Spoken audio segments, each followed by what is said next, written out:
গোলপাতার ছাউনির বেড়া, টিন শেডের একটি পুরাতন বাড়ির সামনে এসে নিলয় দাঁড়ালো। কাঁধে একটি ব্যাগটা ঠিকভাবে ধরে ভাবতে থাকে, ভিতরে ঢুকবো নাকি ঢুকবো না। বেশ কিছু সময় পর নিলয় পাতার গেট ফাঁকা করে ভিতরে প্রবেশ করলো। বুকটা কেমন কেঁপে উঠল তার। সেই পুরনো স্মৃতি, যেটা মনে করতেই বুকের ভিতরটা হু হু করে ওঠে। চিরচেনা উঠান।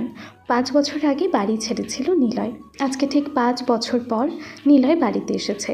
এর ভিতরে নিলয়ের সাথে পরিবার কোনো প্রকার যোগাযোগ রাখেনি। নিলয় তার পরিচিত উঠান, খেলার জায়গা দেখতে থাকে। হঠাৎ চিকন কণ্ঠে একটা মেয়ে বলে উঠল, কে আপনি?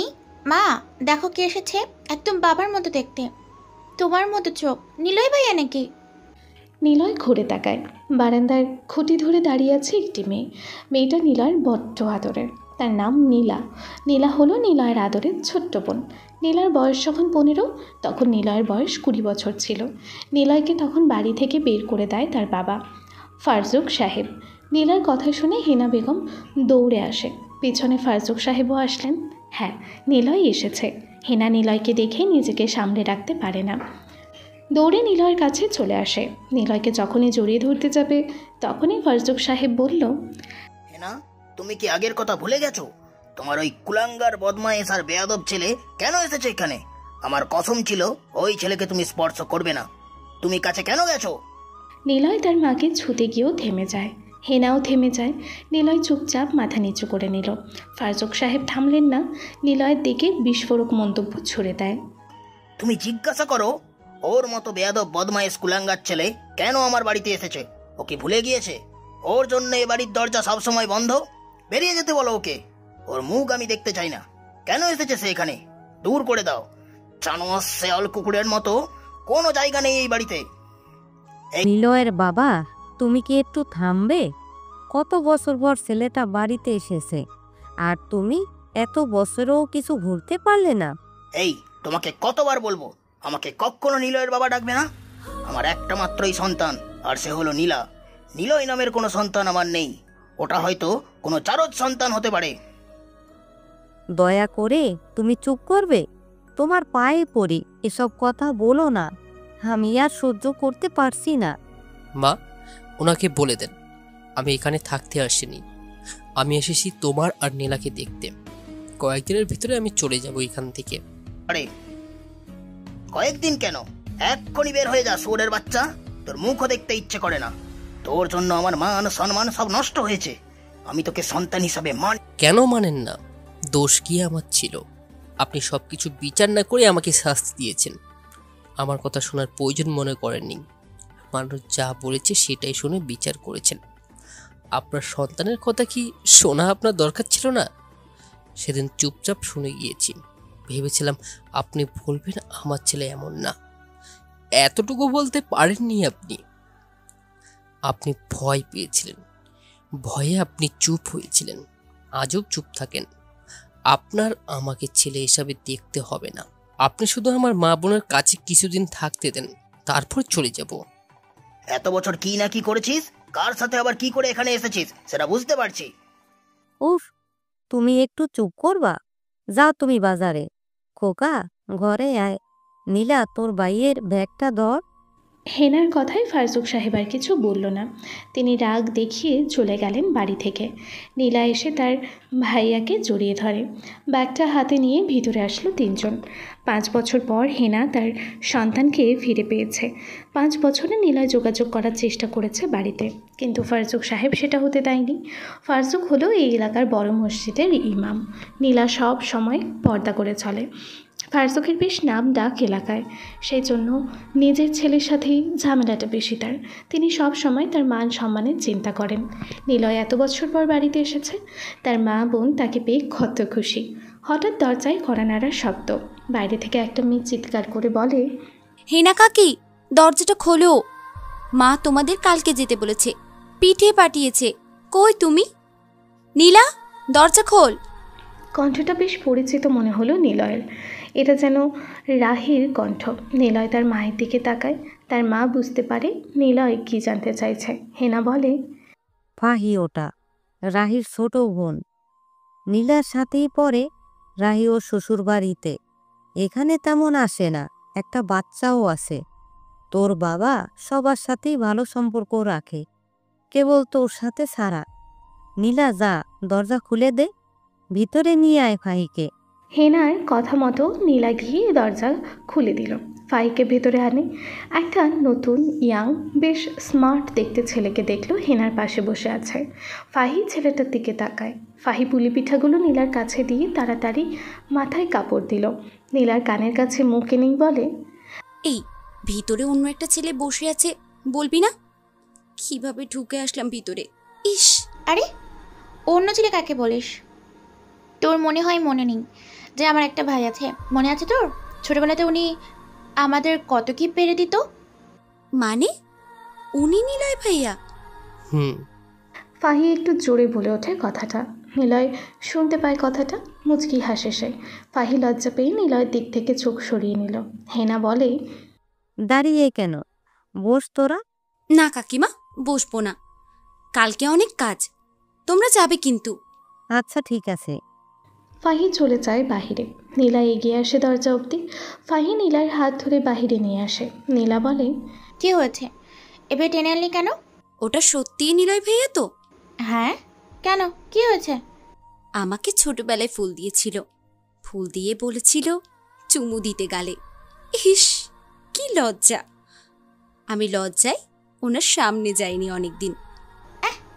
কি বললি? তলে তলে তোমরা এইসব করে বেড়াচ্ছ? দাঁড়াও, তোমার হচ্ছে। এই না না, কিন্তু তোর ভাইয়া এমন সুন্দর হয়ে গেল কেন? মানে দেখতে একদম হট, বডি দেখেছিস? মাসল বেনম ফোলা ফোলা। নাউজুবিল্লাহ, কি বলিস তুই? ওই আমরা আর মাদ্রাসাতে পড়ি না? তুই সব কি বলা শিখেছিস? আর ছেলেদের কোন দিক দিয়ে নজর রে? আরে ছেলেদের দিকে তাকাই না তো, তোর ভাইয়াকে দেখেছি। যা, তুই বলবি না, কালকে আসবো আবার। তুই শেষ, তুই নষ্ট হয়ে গেছিস বোন, যা ভাগ এখান থেকে। ফাহি আর নীলা হাসতে থাকে। আসলেই সত্য, নীলার মাসেল বেশ ফোলা, চুলগুলো ছোট ছোট করে কাটা, দেখতে বেশ ইয়াংও লাগছে। রাতে ফারজুক বাড়িতে আসে, কিন্তু ফারজুক সাহেব নীলয়ের সাথে কথা বলে না। নীলয় তার রুমে বসলো, মাথার উপরে ফ্যান ঘুরছে। ব্যাগ থেকে ল্যাপটপ বের করলো, তারপর ফোন করলো অর্ককে। স্যার, সব কিছু ঠিক আছে, আপনি কিন্তু কোথায় আছেন কেউই জানে না। চিন্তা নেই, তোমরা সব সময় অ্যাক্টিভ থাকবে। আমি অর্ডার না দেওয়া অবধি যেন কোনো কিছু না হয়। ঠিক আছে স্যার। নীলয় ফোন কেটে দেয়। ঘুমিয়ে পড়ে সে। ফারজুক সাহেব বিছানায় আসলেন। হেনা চুপচাপ তার স্বামীর পাশে বসলো। ফারজুক সাহেবের মেজাজ বিগড়ে আছে তার ছেলের জন্য। বলছি, যা হবার তো হয়ে গেছে, একটা মাত্রই তো ছেলে আমাদের, ওর সাথে কি ঠিকমতো কথা বলা যায় না? আর কত রাগ পুষে রাখবে? দেখো, ও যা করেছে তার জন্য কোনো ক্ষমা নেই। ওর জন্য আমার মান সম্মানে দাগ পড়েছিল, আমি এটা হতে দিতে পারি না। কিন্তু নিলয় তো বলছিল সে কিছুই করেনি, তার কথাটা শোনার দরকার ছিল না? তাকে কি ক্ষমা করা যায় না? ওর বিরুদ্ধে সবাই যখন কথা বলছিল তখন একটা কথা কানে আসছিল, সেটা হলো ওর বাবা এত ভালো আর তার ছেলে এমন একটা কাজ করবে। বলো বলো, কেমন লাগবে শুনতে, বলো তুমি। আমি পারছিলাম না এসব নিতে। ওমর তার ছেলেকে ক্ষমা করেনি, আমি অন্যায়ের কোনো ক্ষমা করব না। কি আর বলবো, থাকো তোমার রাগ জেদ নিয়ে, আমার ছেলে ফিরেছে তাতেই আমি খুশি। তাকে চলে যেতে বলো, নাহলে আমি থাকবো না, এই বলে দিলাম আমি তোমায়। কি হয়েছে রাশেদের? ঘুমাও তো। হেনার কথা শুনে ফারজুক আর কিছুই বলল না, সে ঘুমিয়ে পড়ে। সকাল হয়, নিলয় বাড়ি থেকে বের হয়েছে। তার একটা কাছের বন্ধু ছিল, নাম শিহাব। নিলয় তাকে খুঁজে বের করে। শিহাব নিলয়কে দেখে অনেক খুশি হয়। দুজনে বাড়ি থেকেই ফিরছিল, এমন সময় ফারজুক সামনে পড়ে। নিলয় তার বাবাকে দেখে পাত্তা না দিয়ে বাড়িতে ঢোকে। ফারজুকও কিছু বলে না। বাড়িতে ঢুকতেই দেখতে পায় ফাহি আর নীলা বসে আছে। ফাহি নিলয়ের দিকে তাকায়, নিলয়ও তাকালো। ফাহি উঠে ভিতরে চলে যাবে, এমন সময় নিলয় ডাক দেয় তাকে। এই তুমি ফাই না? ফাহি হঠাৎ চমকে ওঠে, কারণ নিলয় তাকে তুমি করে বলেছে। নীলাও অবাক, তবে সে ফাহির দিকে তাকিয়ে মুচকি হাসছে। ফাহি তো লজ্জায় শেষ। সে ঘুরে বলে, হ্যাঁ, আপনি চিনতে পেরেছেন? কেন পারবো না? ছোটবেলায় তোমাকে কত কোলে নিয়েছি। 5 বছরে কি সব ভুলে গিয়েছি নাকি? সব মনে আছে। হ্যাঁ, ওই যে ফুলের বিষয়টা মনে আছে? ফুল? হ্যাঁ, ফুল। তোদের আবার কি হলো? তোরা এখানে কেন? যা ভাগ। নিলয়ের কথা শুনে দুইজন মুচকি হাসলো। ফাহি লজ্জায় যেন বাঁচেই না। ফাহি তো নিলয়ের গালে চুমু দিয়েছিল ফুলের জন্য। ফাহির পছন্দের ফুল ছিল রজনীগন্ধা। সেই দিন ছিল 21শে ফেব্রুয়ারির আগের রাত। নীলা আর ফাহি এসে নিলয়কে ধরে ফুল এনে দিতে। ভাইয়া ফুল এনে দাও, যাও। পারবো না, যা ভাগ। তোমাকে আর কিছু বলবো না। নীলা চলে যায়। কিছু সময় পর ফাহি আসে নিলয়ের কাছে।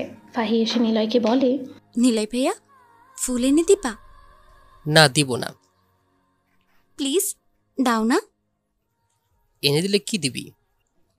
কি লাগবে বলো? তুমি যদি রজনীগন্ধা ফুল এনে দিতে পারো তাহলে যা চাইবে তাই দেব। আচ্ছা, তাহলে রেডি থাক দেবার জন্য।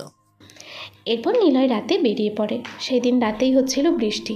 নিলয় ভিজতে ভিজতে ফুল আনতে চলে যায়। নিলয় যখন ফুল নিয়ে আসে তখন রাত 1টা বেজে যায়। নিলয় ডাক দেয় ফাহিকে। ফাহি আসে।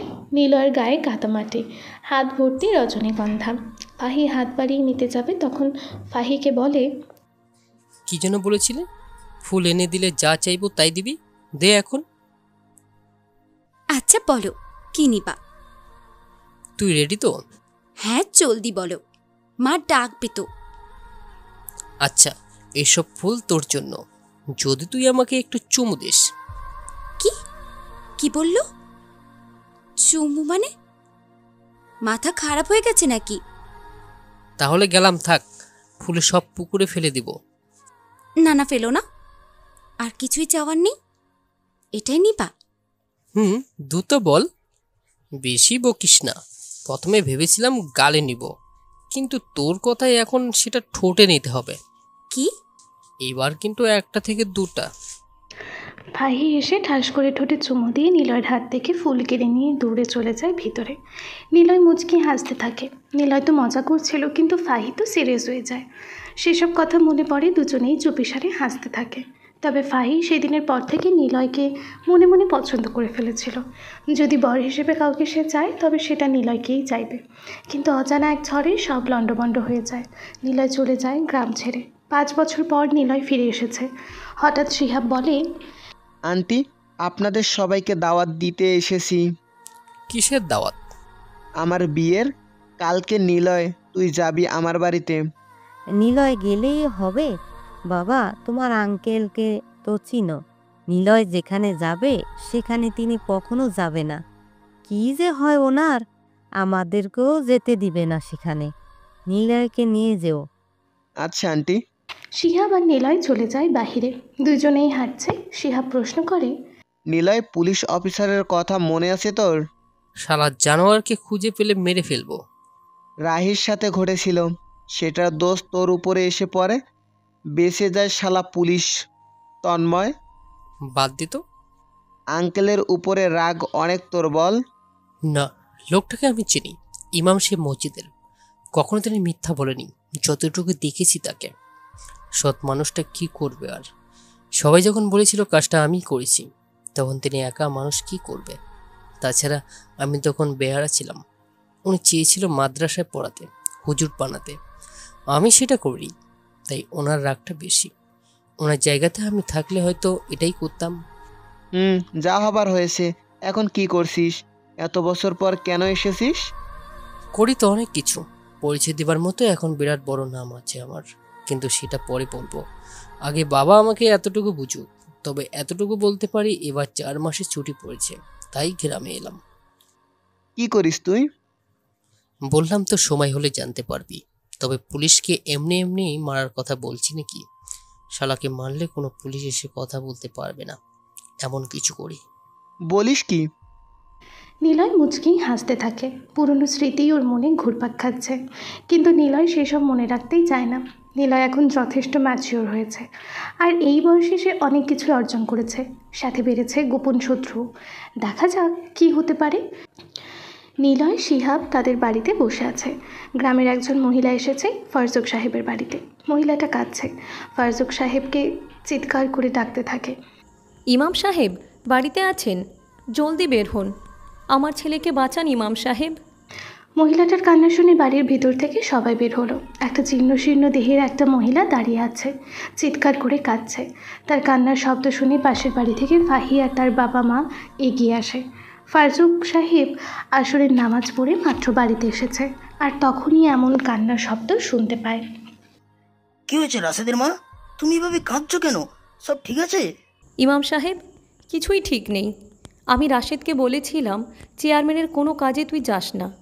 পোলাডা আমার চেয়ারম্যানের কাজে গিয়েছিল। চেয়ারম্যান ওর ভ্যানে কি সব মাল টেনেছে। এখন পুলিশ অফিসার তন্ময় আছে, সে আমার পোলাডারে ধইরা অনেক মারছে, থানাতে নিয়ে গেছে। আমি গেছিলাম, আমাকে অনেক গালিগালাজ করেছে। আমার কাছে 2 লাখ টাকা চাইছে। আমার একটা ছেলে, বাবা নেই ওর। আপনার সহযোগিতায় ওর একটা ভ্যান কিনে দিয়েছিলাম, সেই ভ্যানে করেই চেয়ারম্যানের কাজ করত। আজকে আমার ছেলে থানায়, সে কিছু জানে না ভাই, আমার ছেলেকে বাঁচান। কি বলেন আপা? রাশেদ তো বাচ্চা, এখনো 20 বছরও হয়নি, আমাদের নীলার থেকেও ছোট। কতটুকু বাচ্চাকে পুলিশ ধরেছে? ভালো ছেলে, সে এমন করবে না। মনে হচ্ছে পুলিশ আর চেয়ারম্যানের একটা কানেকশন আছে। নিলয়ের বাবা, তুমি যাও না, তোমার তো মানুষের সাথে ওঠা বসা আছে, দেখো না কিছু করতে পারো কি? আমার ছেলের গা থেকে রক্ত পড়ছে ভাই, আমার ছেলে মরে যাবে। ও মরলে আমি কিভাবে থাকব? নুন আনে পান্তা ফুরাই, 2 লাখ টাকা কই পাবো আমি? আচ্ছা রাশেদের মা, তুমি চিন্তা করো না, ভাইয়া যাচ্ছে, হেনাপা ওনাকে একটু পানি দাও। আসো ভাবি, ভিতরে আসো। ওই নীলা, পানি আনতো। ফারজুক সাহেব বাড়ি থেকে বের হয়। হিনা আর বিথি বেগম একসাথে রাশেদের মাকে ধরে বারান্দায় বসালো। ফাহি আর নীলা পানি এনে দেয় তাকে। ছেলের জন্য কাঁদতে কাঁদতে পানিটুকু খেতে পারল না। নিলয় আর শিহাব দূরে দাঁড়ানো। ফাহির বাবা তাকিয়ে আছে নিলয়ের দিকে। ওনার নাম আরশাদ। আরশাদ নিলয়ের দিকে তাকিয়ে থাকে। 5 বছর পর নিলয় বাড়িতে ফিরেছে, অথচ তাদের সাথে দেখা করেনি। দেখা করবেই বা কী করে? সব কিছু তো আর আগের মতো নেই। আরশাদ থানার ওসি তন্ময়ের কথা চিন্তা করেই জোরে একটা শ্বাস নিল। তিনিও বেরিয়ে যান, ফারজুক সাহেবের পিছনে ছুটতে থাকেন। নিলয় শিহাবকে প্রশ্ন করে, ঘটনা কী রে? আর বলিস না রে, চেয়ারম্যান হারুন মিয়া বড্ড বেয়ারা হয়েছে। তুই যখন ছিলি তখন তার বাবা চেয়ারম্যান ছিল, বাবা মরার পর চেয়ারম্যান অন্য একজন হয়েছিল। তোর বাবাকে সবাই বলেছিল মেম্বারে দাঁড়াতে, কিন্তু তোর বাবা কখনো এসবে যায়নি। তখন কাশেম চেয়ারম্যান হয়, কিন্তু যেদিন ভোটে পাশ করে সেই রাতেই কাশেম খুন হয়। গ্রামের সবাই জানে কাশেম খুন কেন হয়েছিল আর কে করেছিল। খুনটা করেছিল হারুন। হারুনের থেকে 10,000 ভোট বেশি পেয়েছিল কাশেম। ভোটের হারার কষ্ট আর ক্ষমতার লোভে হারুন কাশেমকে মেরে পুকুরের পানি লাশ বস্তায় ভরে ফেলে দেয়। পুলিশ আসে, তন্ময় ছিল ওসি। সে হারুনের থেকে টাকা খেয়ে সব কিছু ধামাচাপা দেয়। কাশেমের ছোট ভাইকে ফাঁসিয়ে দেয়, মামলা দেয় জমির জন্য। ভাই ভাইকে খুন করেছে, অথচ হারুন বেঁচে যায়। পরে সেই ক্ষমতা আসে, তারপর এলাকার সবাইকে জ্বালিয়ে মারছে। নেশা করার জন্য বিভিন্ন জিনিস কিনে আনে, যারে পায় তারে দিয়ে সেটা আনে। মনে হয় রাশেদকে দিয়ে ওর মাল আনিয়েছে, আর পুলিশ হাবিলদার তো রাশেদকে ধরেছে। এতক্ষণে দেখবি মাল ঠিকই হারুনের কাছে পৌঁছে গেছে, কিন্তু মাল যে আনছে সে থানাতে মার খাচ্ছে। ফাঁসলে ফাঁসবে রাশেদ। রাশেদকে চিনলি না? তোর মনে নেই? ওই যে তুই যেদিন ঢাকা থেকে চলে যাচ্ছিলি, সেদিন তোর বাবাকে তোর হয়ে বোঝাচ্ছিল। তোদের জমিতে যে কাজ করতো রহিম চাচার ছেলে রাশেদ। ও, বুঝতে পেরেছি। এই জন্য নামটা চেনা চেনা লাগছে। পিচ্ছি ছেলে, পিছে পিছে ঘুরতো সে সময়। আচ্ছা চল। কোথায়? থানাতে। তোর বাবা গিয়েছে তো, ওখানে গেলে সমস্যা হবে। কাট। আরে বাবা গিয়েছে তার কাজে, আমি যাব আমার কাজে। চল না, দেখতে পারবি। নিলয় আর শিহাব উঠানে পা রাখে। তখনই হিনা বলে, কোথায় যাচ্ছিস তোরা? দেখতে যাচ্ছি রাশেদকে। চুপচাপ বাড়িতে বস, তোর বাবা গিয়েছে। কিন্তু বাবা কিছু করতে পারবে না, রাশেদকে তিনি আনতে পারবে না। তুই বেশি জানিস? তোর বাবার অনেকের সাথে ওঠা বসা আছে, কিছু একটা ব্যবস্থা করবে। কিন্তু বাবা ঘুরে ফলাদের সাথে, কিন্তু বাবা এখন গিয়েছে জানোয়ারদের সাথে কথা বলতে, তাই সেখানে বাবার মতো মানুষের কাজ নেই। নিলয় আর দাঁড়ায় না, সোজা বাড়ি থেকে বের হয়ে আসে দ্রুত। তারপর বাইক নিয়ে শিহাবকে নিয়ে সোজা চলে আসে থানায়। ফারজুক আর আরশাদ থানাতে এসেছে। তন্ময় জানে গ্রামের কাউকে ধরলে ফারজুক আসবেই থানাতে তাকে ছাড়াতে। তন্ময়ের সাথে এদের দুজনের ভালোই শত্রুতা। তন্ময় সিগারেট জ্বালিয়েছে। ফারজুক সোজা এসে তন্ময়কে বলে, দেখো তন্ময়, তুমি কিন্তু দিন দিন তোমার সীমা অতিক্রম করছো। তোমার ভিতরে কি একটু মরণের ভয় নেই? আল্লাহর বিচার কিন্তু একদিন হবেই। আরে আমার কাছের লোক হুজুর সাহেব এসছেন, বসেন বসেন, কি খাবেন বলেন। খেতে আসেনি? তুমি রাশেদকে কেন থানাতে এনেছো? কি করেছে সে? কি করেনি সে? তার ভ্যানে 10 বোতল মদ আর ইয়াবা পাওয়া গেছে। বেটাকে ধরতেই চেয়ারম্যানের নাম বলে, কত বড় সাহসুর। কাকা আপনি আইছেন, আমি কিছু জানি না। আমার ভ্যান প্রায় গেলে চেয়ারম্যান মাছের ড্রাম নিয়ে যেত। আমি জানি সেসবে মাছ থাকতো, কিন্তু আজকে আমি যখন 3 রাস্তার মোড়ে আসি তখন পুলিশ বাইক নিয়ে এসে আমারে দাঁড়া করায়, তারপর ভ্যানের চাবি কেড়ে নিয়ে আমারে চর দেয়। আমি চর খেয়ে রাস্তায় পড়ি, তারপর আমার মাকে গালি। রাশেদ পুরো কথা শেষ করতেই পারে না। তন্ময় রাশেদকে থামিয়ে বলে, খান কি পোলা, চুপ কর শালা, তুই এত বয়সে মালের ব্যবসা করিস? অফিসার দেখো, তুমি কিন্তু অনেক বেয়াদবি করছো। এর জবাব তোমাকে দিতে হবে বলে গেলাম। জবাব? কিসের জবাব? হ্যাঁ, বেতন তুই দিস। বেশি বকলে মুরব্বি মানব না, সোজা তোদের দুজনকে চালান করে দেব। যা বেরিয়ে যা থানা খেয়ে। থানা কি তোর বাপের? হ্যাঁ, যারে ধরবো তোর কথাতে ছাড়বো? মেরে তোকেও হাত পা ভেঙে দেবো বেটা হুজুর। কর হারামিরা, বেরিয়ে যা থানা থেকে। এরপর কখনো যদি থানাতে আসিস তোদের কপালে দুঃখ আছে বলে দিলাম। ও, তাহলে তুমি অন্যায় কাজ করবে আর সেটার ফল পাবে না, রাশেদকে ছাড়বে না, তাই তো? আরে শালা। তন্ময় কথাটা বলে ফারজুকের পাঞ্জাবির কলার টেনে ধরে। ফারজুকের মাথা থেকে টুপি পড়ে যায়। ফারজুক তন্ময় দেখে তাকিয়ে থাকে। তন্ময় কলার টেনে ধরে হ্যাচকা টান দিয়ে ফারজুকের গালে চড় দেয়। ফারজুক মাথা নিচু করে নিল।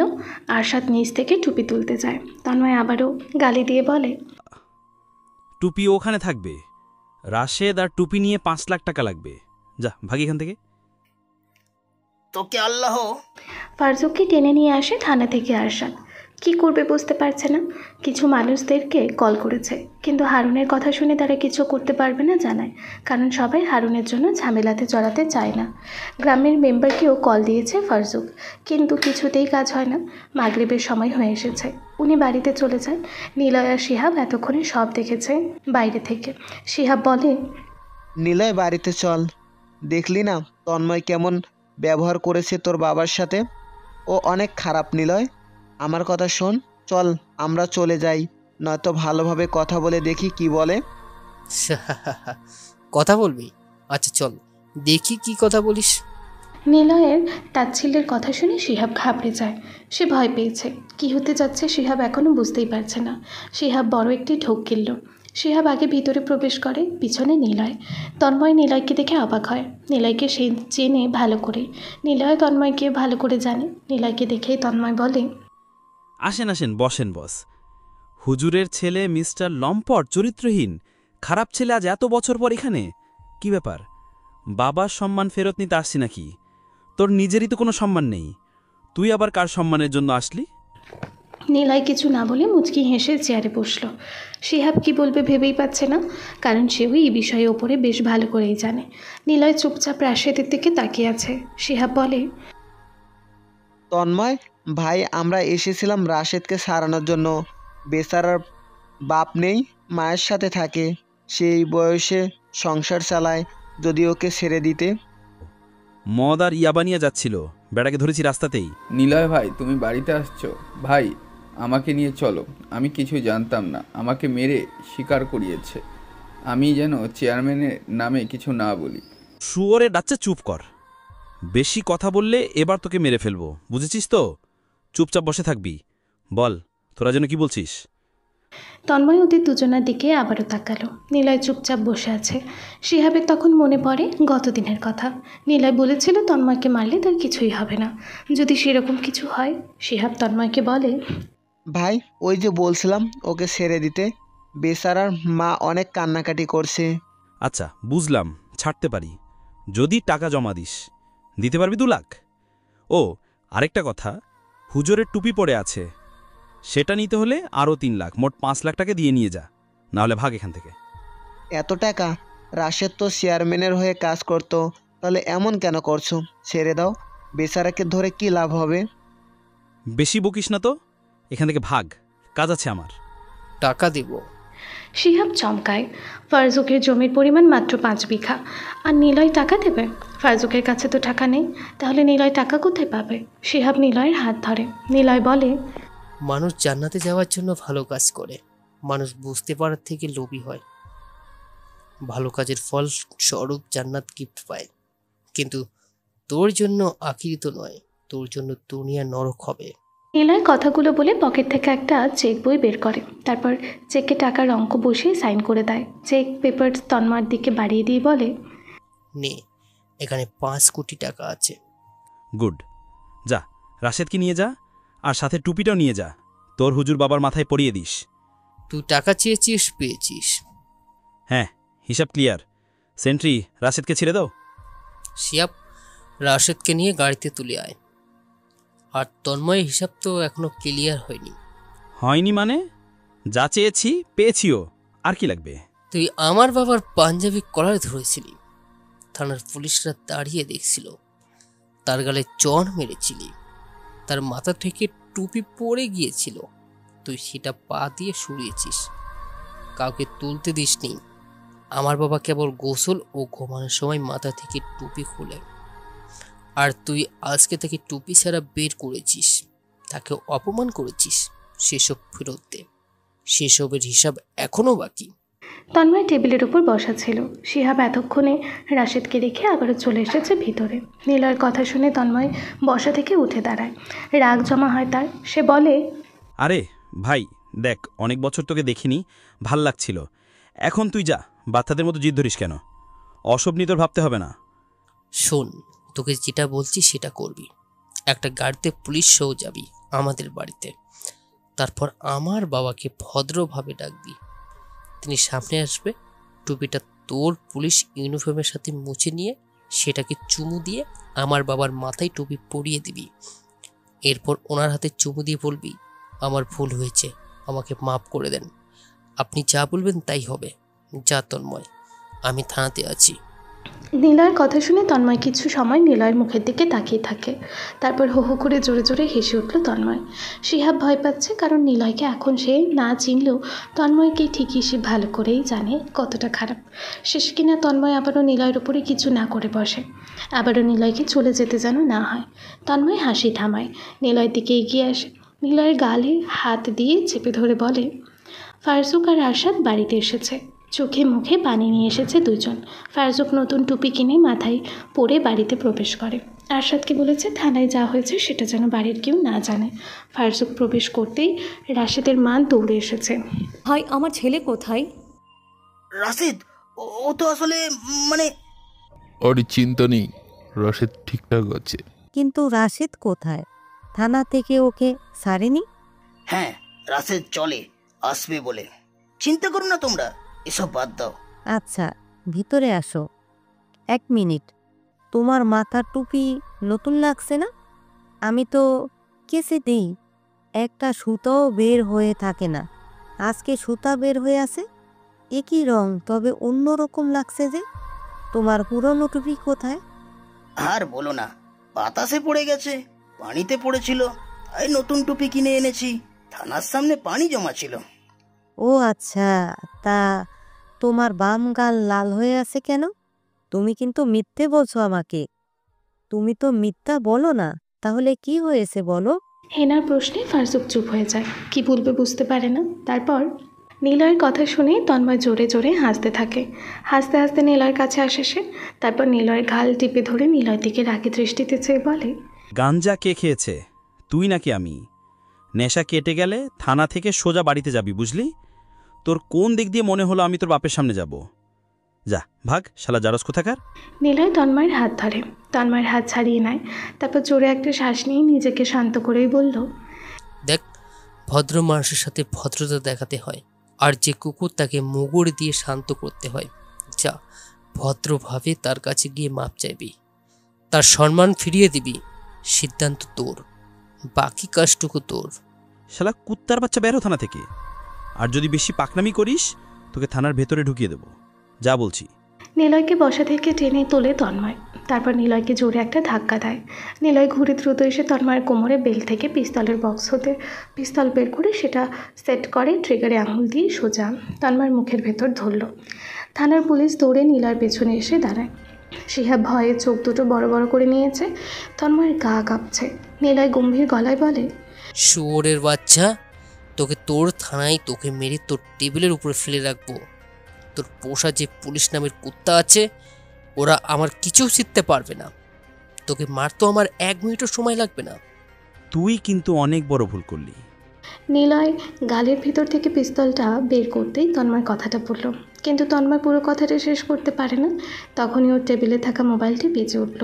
নিলয় পিস্তলটা হাতের মধ্যে ধরে তন্ময়কে বলে, তোর ফোন বাজছে, ফোনটা রিসিভ কর। দেখ, তোর বাপ ফোন করেছে। শোন, তোকে কসম করে বলছি, তোর চাকরি না থাকলে তোকে এখানে মেরে রেখে দিব। তাকিয়ে আছিস কেন? ফোন রিসিভ কর। নিলয় কথাটা বলে তন্ময়ের গালে কষে দুটো চড় দেয়। পুলিশগুলো চুপচাপ দাঁড়িয়ে দেখছে। তন্ময় রিসিভ করে ফোন। এমপি ফোন করেছে। তন্ময় রিসিভ করতেই ওপাশ থেকে বলেন, আমি এমপি বলছি। শুনলাম তোমার ওখানে নিলয় স্যার গেছে। নিলয় স্যার যা বলবে তাই চুপচাপ পালন করো, যদি চাকরি আর জীবন দুটোই বাঁচাতে চাও। কিন্তু স্যার, নিলয়, তুমি এখনও তাকে চেনো না, তাই চুপচাপ যা বলবে সেটাই পালন করো। না হলে তোমার মৃত্যুর জন্য আমরা দায়ী থাকবো না। বাড়িতে জানিয়ে দিও তোমার লাশ কোথায় দাফন করবে। কথাগুলো বলে এমপি ফোন কেটে দেয়। থানায় থাকা বাকি পুলিশগুলো তখন নিলয়ের দিকে এগিয়ে আসতে থাকে। তখন তন্ময় সবাইকে থামিয়ে দেয়। তারপর বলে, এমপি যেহেতু আপনাকে স্যার বলেছে, নিশ্চয়ই পিছনে বড় কিছু আছে। বাধ্য হয়ে স্যার বলতে হচ্ছে, কিন্তু এসব কিছু আমি সময় মতো ফেরত দেব। চলেন স্যার আপনার বাড়িতে। সময় তোর জন্য পারফেক্ট হবে না, সেটা নির্ধারণ করেছে ভাগ্যের উপর। তুই যা বাড়িতে। আর তুই কেন বাড়িতে গিয়েছিস, কে পাঠিয়েছিস, সেসব যেন আমার বাবা আর বাড়ির কেউ জানতে না পারে। যা এখন। তন্ময় আর দাঁড়ালো না। টুপি নিয়ে দ্রুত থানা থেকে বের হলো। তারপর জিপে চেপে সোজা ফারজুকের বাড়ির দিকে চলে যায়। ফারজুক সাহেব উঠানে বসে আছে। পাশে ওনার বউ আর মেয়ে। হেনা সব কিছু বুঝতে পেরেছে। ফারজুকের সাথে কী হয়েছে সেটা আঁচ করতে পেরে তিনি বললেন, ঠিক এমনটাই 5 বছর আগে তোমার ছেলের সাথে ঘটেছিল। তুমি সেদিন তন্ময়ের কথা শুনেছিলে। কিছু মানুষের সাক্ষী নিয়ে তুমি তোমার ছেলেকে বাড়ি থেকে বের করে দিয়েছিলে। তার কথা শুনতেও চাওনি তুমি। বাদ দাও না, ভালো লাগছে না। রাশেদের মা, চিন্তা করো না, তোমার ছেলেকে কালকে ছাড়ানোর। ফারজুক কথা শেষ করতে পারে না। দরজা ঠেলে রাশেদ ভিতরে প্রবেশ করে। রাশেদ তার মাকে জোরে ডাক দেয়। রাশেদকে দেখতে পেয়ে রাশেদের মা দৌড়ে আসে তার ছেলের কাছে। ছেলেকে পুলিশ মারছে অনেক। ক্ষততে হাত বুলিয়ে তিনি হাওমাও করে কেঁদে ফেলে। রাশেদ বলে, চিন্তা করিস না মা, আমি ঠিক আছি। ফরজুক কাকা গেছিল। শালা পুলিশ হারামির বাচ্চা কাকাকে অপমান করে, টুপি কেড়ে নেয় মাথা থেকে, চড়ও দেয়। শালা একটা হারামি। টাকাও চেয়েছিলাম অনেক। চুপ কর বাবা, তোকে যে ছেড়েছে এটাই তো অনেক। আমাকে কারাগারে পাঠাতো যদি না নিলয় ভাই না যেত। নিলয় ভাইয়ের কথা মতো তন্ময় আমাকে ছেড়ে দেয়। আর ভয় নেই মা, আমি চেয়ারম্যানের কাজ করব না। চলো মা, বাড়িতে যাই। হ্যাঁ রাশেদ, যা, তোর মাকে নিয়ে বাড়ি যা। পুলিশ মেরেছে, টাকা নিয়ে যা, ডাক্তার দেখাস এখন। হ্যাঁ, টাকা লাগবে না, নিলয় ভাই সব ব্যবস্থা করে দিয়েছে। আমি মাকে নিয়ে বাড়িতে গেলাম। কাকা, আপনাকে ধন্যবাদ, আমার জন্য কত কি সহ্য করলেন। আচ্ছা যা, বাড়িতে যা। রাশেদ তার মাকে নিয়ে চলে যায় সেখান থেকে। শিহাব বলেছিল রাশেদের মা নিলয়দের বাড়িতে আছে। রাশেদ যেন সেখানে যায়। শিহাবের কথা মতো রাশেদ চলে আসে নিলয়দের বাড়িতে।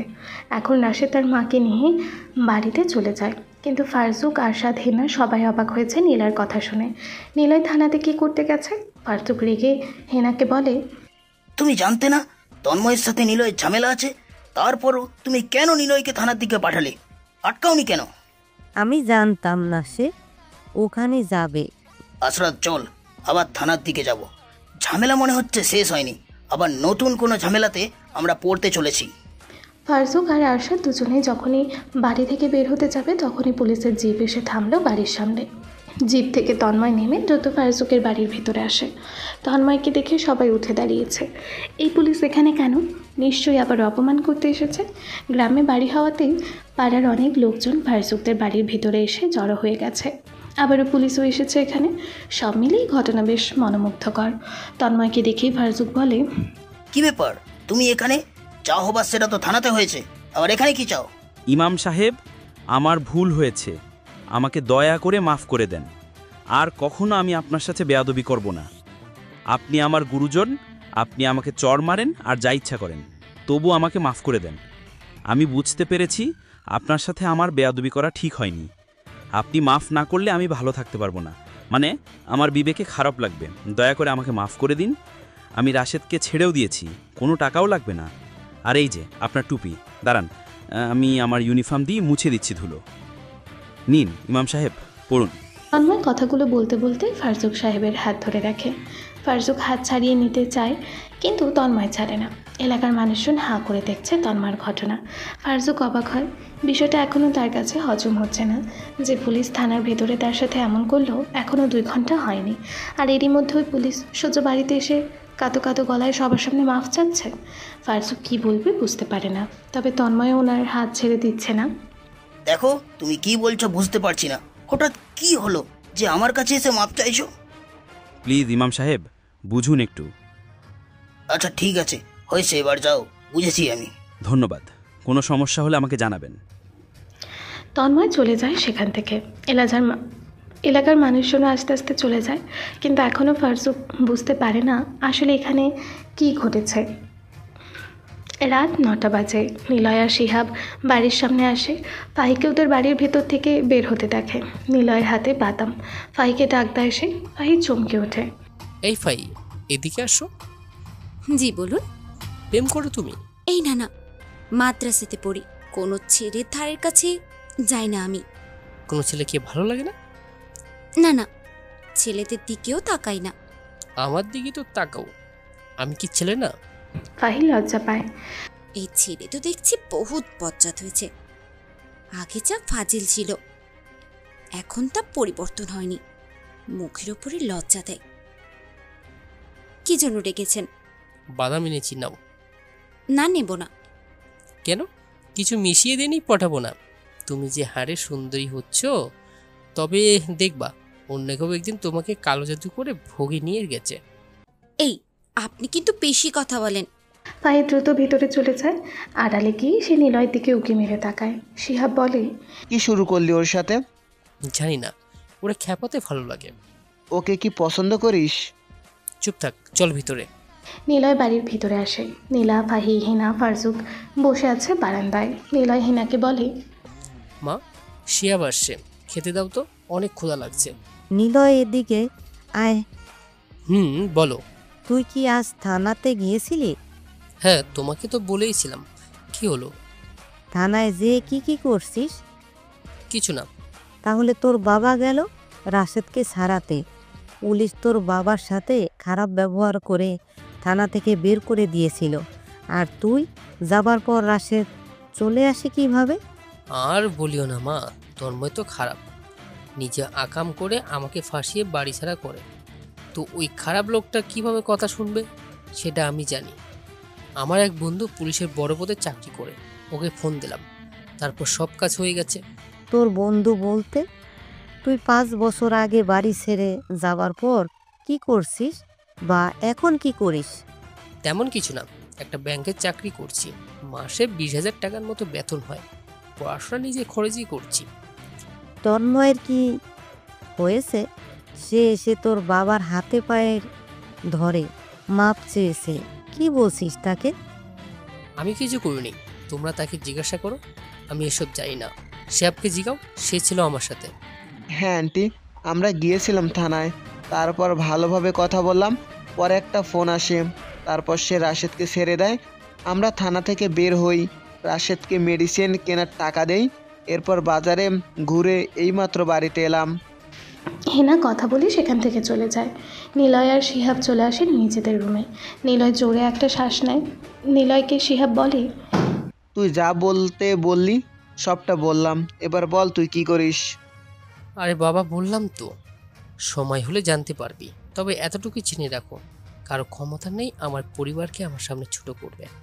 দেখ নিলয়, তুই যখন পিস্তল নিয়ে তন্ময়কে হুমকি দিচ্ছিলি, তোকে দেখে আমার স্বাভাবিক মনে হয়নি, আমি ভয় পেয়েছিলাম। বাদ দে, চল খাবার খা। নিলয় ঘুম থেকে উঠেছে। শিহাবের বিয়েটা পিছিয়েছে আরও একদিন, এই জন্য আপাতত কাজ নেই। ঘুম থেকে উঠে সে রান্নাঘরের দিকে যাবার জন্য পা বাড়ায়। এমন সময় নীলা আর ফাহির কথা শুনতে পায়। ওরা দুজন হেনার সাথে কথা বলছে। মা, আমি কি আর মাদ্রাসাতে যাব না? কতদিন হলো আমি ক্লাসে যাই না। হ্যাঁ কাকিমা, তুমি একটু আমার মা বাবাকে বলো না, আমাদের তো কোনোই দোষ নেই, আমরা তো কিচ্ছু করিনি, তাহলে কেন আমাদেরকে এভাবে ক্লাসে যেতে বারণ করলো? একটু বোঝো না কেন তোমরা? দেখ, এসব নিয়ে আমি কি বলবো জানি না, ছেলেগুলা খারাপ, রোজ বিরক্ত করতো। এখন তোরা যদি রোজ যাস তাহলে রোজই সমস্যা হবে। এর থেকে বাড়িতে থাক, ছেলে দেখতে আসলে বিয়ে শাদি দিয়ে দিব। কিন্তু বিরক্ত ওরা করে, আমরা তো কিছু করি না, চুপ করে আসি আর যাই। পিছন বাড়ি অবধি আসলে আমরা কি করব? তোদেরকে রাস্তায় দাঁড় করিয়ে কথা বলে, মানুষজন দেখলে কি বলে জানিস? বলে তোরা নাকি তাদের সাথে দাঁড়িয়ে গল্প করিস। মানুষজন নানান কথা বলে, কোনো দিন কি হবে কে জানে। তোদের বাবাকেও শাসিয়েছে, বাড়ি থেকে তোদের দুজনকে তুলে নিয়ে যাবার কথাও বলছে। তোর বাবা বুঝিয়েও কাজ হয়নি, এর থেকে তোদের বাড়িতেই থাকা ভালো। তাহলে পড়াশোনা? এত পড়াশোনা করে আর লাভ নেই। সামনে পরীক্ষা আছে মা, মাসখানেক হলো মাদ্রাসাতে যাচ্ছি না। ওরা চেয়ারম্যানের ছেলেপুলেরা বাইক নিয়ে ঘোরে, তোদের দুজনের পিছনে লাগছে। অনেক মাস হয়েছে, তোদের বাবারা যে বিচার দিয়েছে, এতে ওদের রাগ আরও বেশি। বাহিরে কি না কি হবে। ওই শোন, এসব কথা যেন নিলয়ের কানে না যায়। ওরা দুজনের কিছু না বলে রান্নাঘর থেকে বের হলো। নিলয়ের খালিকা, সে ঘুম থেকে উঠে আর কিছু পরেনি। পরনে একটা ট্রাউজার আর গায়ে কোনো কাপড় নেই। চুলগুলো ছোট ছোট, তবে বেশ মানানসই। ফাহি নিলয়ের দিকে হাঁ করে তাকিয়ে আছে। নিলয় টাইট বডি, যাকে বলে 6 ভাজের সুঠাম দেহ। ফাহি নীলাকে বলে, নীলা বুঝলি, তোর ভাই একটা বেশরম। আগে যা ফাজিল ছিল, কিন্তু এখন মনে হচ্ছে আরো বেশি। আমার ভাই আবার তোর সাথে কি করলো? আবারও কি ফুল দিল নাকি? আর বুঝি না, তুই আজকাল ঘুরে ফিরে আমার ভাইয়ের কথা বলিস কেন? এই চুপ থাক, ওদিকে দেখ, তোর ভাইয়ার লজ্জা শরম হারিয়ে গেছে। খালি গায়ে কেমন করে দাঁড়িয়ে ব্রাশ করছে, লজ্জাও করে না। ইস, তোর তো নজর খারাপ। আর ভাইয়া কি জানে তুই আসছিস? আর তোর লজ্জা হলো হঠাৎ এত কেন? হ্যাঁ, আগে তো তোর এমন হতো না। সারাদিন তো ভাইয়ের সাথে টম অ্যান্ড জেরির মতো লেগে থাকতি, আর কত কি করতি। থাক, সেসব না বলি, দাঁড়া ভাইকে ডাকি। বলবো তুই ডাকছিস, কাছ থেকে দেখে নিবি।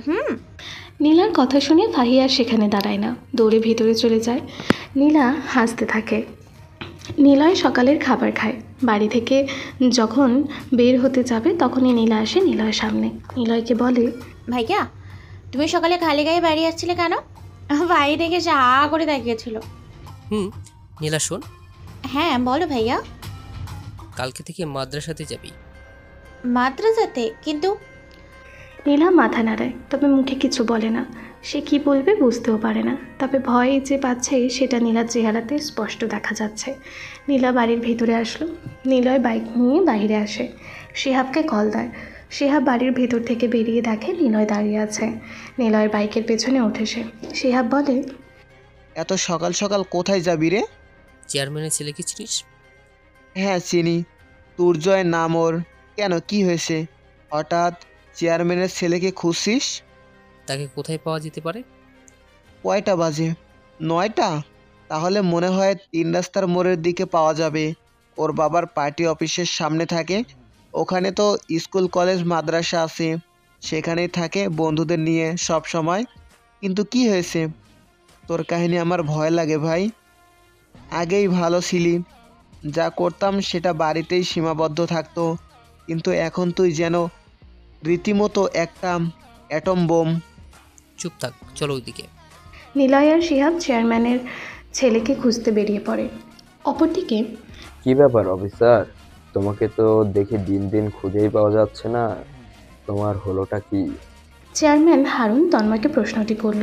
তন্ময় চুপচাপ বসে থাকে, চায়ে চুমুক দিয়ে হারুনের দিকে তাকায় সে। হারুন দেখছে তন্ময় চেহারাতে মার খাওয়ার ছাপ স্পষ্ট। তন্ময় কিছু বলছে না। হারুন আবারও বলে, দুদিন আগে সব তো ঠিকই ছিল, হঠাৎ তোমার চেহারার পরিবর্তন হলো কেন? আর রাশেদ কই, তার কি খবর বললেন না তো? চেয়ারম্যান সাহেব, রাশেদ আপনার মাল টানতে গিয়ে আমাদের অফিসারের হাতে ধরা পড়ে। তাকে থানায় ধরে আনে পুলিশ। আমি থাকলে তো তাকে ধরতাম না, কিন্তু সমস্যা হলো রাশেদ, তাকে চালান করতে পারিনি, সে বের হয়ে এসেছে। কি বলছো? সে কিভাবে বের হয়? মানে তোমার মতো অফিসার থাকতে সে থানা থেকে চলে গেল কিভাবে? আসলে প্ল্যান ছিল অন্যটা, তাকে চালানের নামে ওর বাইর থেকে টাকা পয়সা হাতাবো। চেয়েছিলাম 2 লাখ, 50,000 দিলে ছেড়ে দিতাম একটা কেস দিয়ে। কিন্তু আবার কি? সব তো ঠিকই ছিল, এর আগেও তো এমনটা করেছো, যার ভাগ আমিও পাইছি। হ্যাঁ পেয়েছেন, কিন্তু এবার তা হয়নি। ফারজুককে তো ছিলেন, ওর ছেলে আছে একটা। 5 বছর আগে আমি ওকে ফাঁসিয়েছিলাম ওর পাড়াতো মানে চাচাতো বোনের মাধ্যমে। সে ছিল না এত বছর, হট করে গ্রামে আসছে। সে থানায় এসে 5 লাখ টাকার চেক দেয়। বাহ, ভালোই তো, তাহলে ওকে আবার ধরো, আরও টাকা পাবে। কিন্তু এটা সম্ভব নয়, আমি 5 লাখ টাকা রাখতে পারিনি। ওর সাথে এমপি সাহেবের অনেক খাতির, এমপি তাকে স্যার বলে ডাকে। আমার চাকরি আর নিজের প্রাণ বাঁচানোর বিনিময়ে আমি যেন ওর বাবারকে গিয়ে সরি বলি, সেটার জন্য এমপি আমাকে কল দিয়েছিল। নিলয় কথা শোনার জন্য এমপি কল করে, আর আমি এমপির কণ্ঠে ভয়ের তীব্রতা বুঝতে পেরেছি। এমপিকে কল করার সাহস আমার নেই। আপনিই কল করে জেনে নেবেন নিলয় আসলে কে, তারপর ওর কপালে যে খারাপ কিছু আছে সেটা আমি বোঝাবো। শালাকে আমি মেরে পুকুরে লাশ ভাসিয়ে দেব। অফিসার, লাশ ভাসানোর রেকর্ড আমার আছে, খোঁজ নিয়ে দেখি, তারপর তো বাকিটা। দুজন বসে আরও 1 কাপ চা পান করতে থাকে। ওদিকে নীলা আর ফাহি দাঁড়িয়ে আছে একসাথে। নীলা সোজা ফাহিকে বলে, আমি ভাইয়াকে বলে দিচ্ছি তুই তাকিয়েছিলি ওইদিকে। তুই তো দেখি অনেক খারাপ, এমনিতেই তোর ভাইয়াকে দেখলে লজ্জা দেয়, আবার তুই এমন করলি, তোর দুটোই ভালো না। তুমি যে ভাইয়াকে লুকিয়ে দেখো ওটা আমি জানি, এখন সব সত্যি বল, ভাইয়াকে লাইন মারিস তুই? চুপ চুপ, তোর কথা আমার একদমই সহ্য হচ্ছে না। এত খারাপ কবে থেকে হয়েছিস? বুঝে গেছি, আগে তো ডাকলে তোকে এই বাড়িতে পেতামই না। আজকাল ঘন ঘন আমাদের বাড়িতে আসো, ভাইয়াকে দেখো, ঘুরে ফিরে আমার কাছে ভাইয়ের কথাও জানতে চাও। আমি কি পাগল? হয়েছে, থাম। কই তোর ভাই? এই তো লাইনে আসছো বাবু। ও হ্যাঁ, মনে পড়েছে, ভাইয়া বলে গেছে আমরা যেন কালকে থেকে মাদ্রাসাতে যাই, কোনো সমস্যা হবে না, উনি নাকি থাকবে। থাকবে, কিন্তু আগে তো আমাদের বাড়িতে জানাতে লাগবে। ওনাকে যেতে না দিলে কি করবে? চল বাড়িতে বলি, দেখি কি হয়। তবে বাবার সামনে বলা যাবে না, মাকে বলতে হবে। ওরা দুজন দুজনের মায়ের কাছে চলে যায়। দেখা যাক ওদের থেকে অনুমতি পায় কিনা তারা। নিলয় আর শিহাব চলে এসেছে 3 রাস্তার মোড় বাজারে। কোতোয়ালি বাজার। বাজারটা মাঝারি বড়, মানে খুব বেশি ছোট না, আবার খুব বেশি বড় না। এখানে 3 দিকে 3টে শিক্ষা প্রতিষ্ঠান, মাঝখানে হাসপাতাল, ব্যাংক, এমন হওয়াতে লোকজনের আনাগোনাও বেশি। বাজারের ভিতরে এমপির কার্যালয়কে নিজের অফিস বানিয়ে ফেলেছে চেয়ারম্যান হারুন। বর্তমানে এটা সামলায় তার ছেলে দুর্জয়। মাদ্রাসা থেকে কিছুটা দূরে একটি চেয়ারে চায়ের দোকান, সেখানে অনেকগুলো ছেলেপুলে বসা।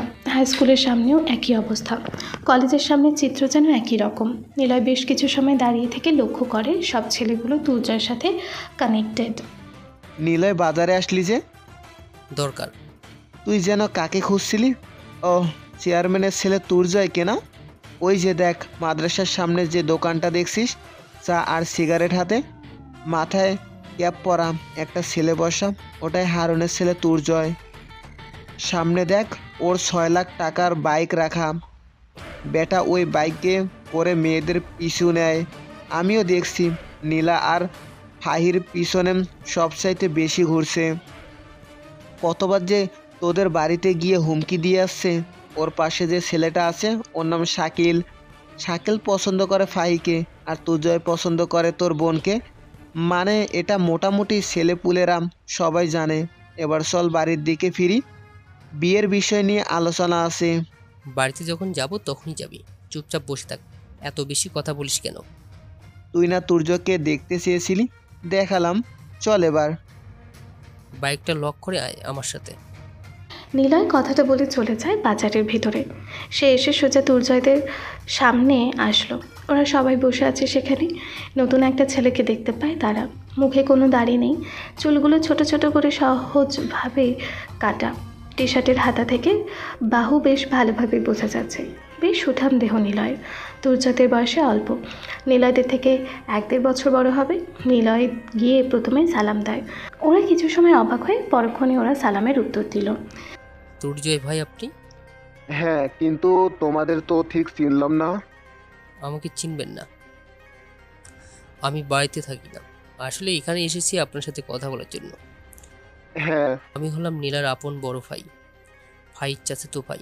নিশ্চয়ই আপনারা চিনেন। আরে বড় ভাই আপনি?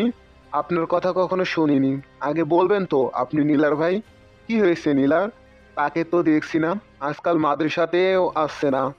ওর বোরকা দেখলেই বুঝতে পারি, হাঁটা দেখলেই বুঝতে পারি সে এসেছে। কত মেয়ে দেখি, অথচ নীলাকে দেখি না। বাড়ি থেকে কি বের হতে দেয় না নীলাকে? ভাই আমার মালের কথাটাও বল। দুটো পড়ি মিসিং, আমার তো ঘুম আসে না। ফাহিমকে কবে দেখবো ভাই, একটু বল না। আরে আর সমস্যা কি, তাদের বড় ভাইয়ের আসছে কথা বলতে, এখন থেকে পাবি। ওই গিট্টু ভাইয়াদের জন্য সুন্দর করে চা সিগারেট দে। আমরা খাই না, এখানে এসেছি একটা কথা বলতে। হ্যাঁ বলুন ভাই। শুনেছি আমার বোনদের নাকি আপনারা বিরক্ত করেন, এটা ঠিক না। বিরক্ত করা কি ঠিক বলেন? সে তো ভয় পায়। এসব করা বাদ দিয়ে তোমরা কি পড়াশোনা করো না? নীলয়ের কথা শুনে ওরা কিছু সময় চুপচাপ বসে থাকে, তারপর একসাথে জোরে হেসে ওঠে। নিলয় জানে এরা প্রথমে শুনবে না। নীলয়ের কথা শুনে হাসতে হাসতে দুর্জয় বলে, ওই শাকিল বড় ভাই আছে আমাদের বোঝাতে, শুনেছিস তো? ওর বাপও ভদ্রভাবে বুঝিয়ে যায়, আমরা শুনি না। এখন তার ভাই এসেছে বোঝাতে। ভয় পাইছিস তোরা? আমি কিন্তু অনেক ভয় পাইছি রে। দেখেন, আপনারা ছোট ভাই, তবু সম্মান দিয়ে ভদ্রতা দিয়ে বললাম পড়াশোনা করো।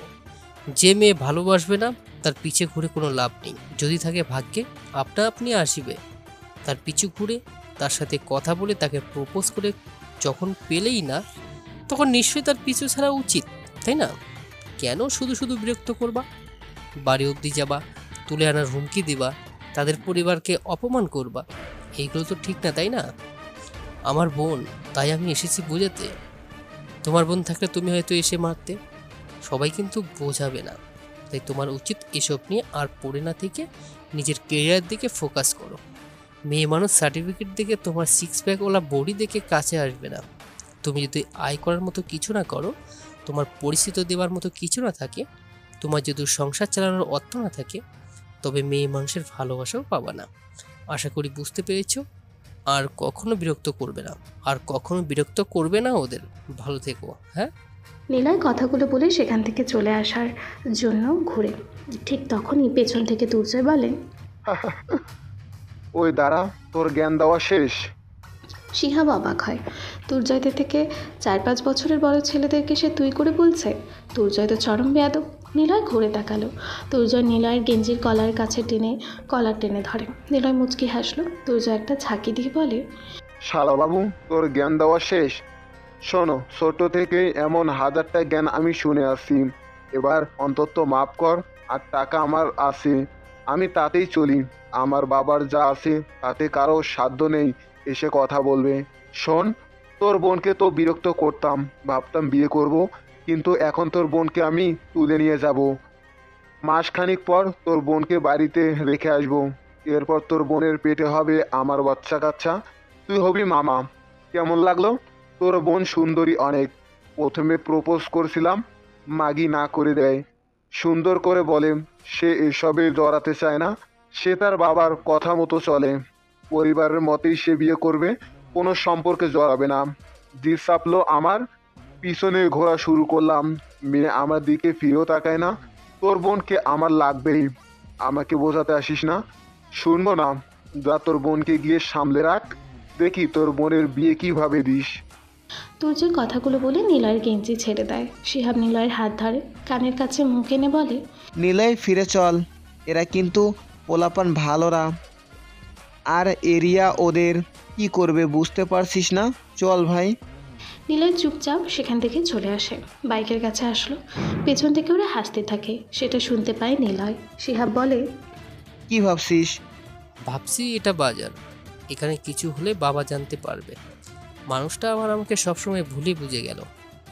চল তাহলে আগের বাবার সাথে কথা বলে আসি, তারপর না হয় দেখা যাবে। সকাল পেরিয়ে দুপুর হয়, নিলয়রা বাড়ির দিকে আসতে থাকে। নীলা হেনার কাছে এসেছে, কালকে মাদ্রাসাতে যাবে বলে সরাসরি তার মাকে বলেছে। মা, কালকে মাদ্রাসাতে যাব, ভাইয়া যেতে বলেছে। তার মানে নিলয় শুনেছে সব? তুই বলছিস নিলয়কে? কি কি বলেছিস? আমি কিছুই বলিনি, সে বলে কালকে থেকে যেতে, সে থাকবে সাথে, সে আনা নেওয়া করবে। ওহ আচ্ছা, কিন্তু রাস্তায় যদি ঝামেলা হয়? নিলয় আনা নেওয়া করলে ভালো, কিন্তু হয়তো অন্য জায়গাতে। তোর ভাইয়াকে যদি দুর্জয় মারে? নীলা চলে যায় সেখান থেকে। দুপুর হয়ে এসেছে, নীলয় যে কোথায় গেছে কে জানে। নীলয় বাইক নিয়ে সোজা মসজিদের সামনে আসলো। উজু করে জোহরের নামাজ পড়ে তার বাবার পেছনে। ফারজুক সাহেব বেশ সুন্দর করে তেলাওয়াত করতে পারেন, যদিও জোহরের নামাজে উচ্চস্বরে তেলাওয়াত নেই, কিন্তু নীলয় তার বাবার সুর জানে। ফারজুক নামাজ পড়িয়ে বের হবেন, তখনই নীলয় ডাক দেয় তার বাবাকে। এই যে ইমাম সাহেব, শুনুন, আপনাকে বাবা বলে ডাকতে বারণ করেছিলেন। ফারজুক সাহেব নিলয়ের কথা শুনে দাঁড়ায়। মসজিদের ভিতরে বসলেন তিনি। নিলয়ও এসে বসলো। মসজিদে দুজন মানুষ। নিলয় তার বাবার সামনে বসে বলে, দেখুন, মসজিদে বসে বলছি, 5 বছর আগে আপনি যে বিষয়ের উপরে ভুল বুঝেছিলেন সেটা সত্য নয়। আপনি আপনার মতো বুঝিয়েছিলেন, কিন্তু সেদিন যা ঘটেছিল সেটা কেবল আমি, রাহিত, তন্ময় আর শিহাব জানি। আপনারা কিছুই জানেন না। আমি সেসব নিয়ে কথা বলতে চাচ্ছি না। আমি খোঁজ পেয়েছি চেয়ারম্যানের ছেলে তুর্জয় নীলাকে বিরক্ত করে। আপনি মুখে মানুন আর না মানুন, আপনি সদরে নিশ্চয়ই মেনে নেবেন। নীলা আমার বোন, আর আমার বোনকে কেউ যদি বাজে কথা বলে আমার কি হবে মনের ভিতরে ভাবেন। ও, তাহলে সব কিছু তুমিই জানো দেখছি। যাক, রেগে কথা বলছেন না, এটা শুনে ভালো লাগলো। মসজিদের ভিতর বলে কি রাগ নেই?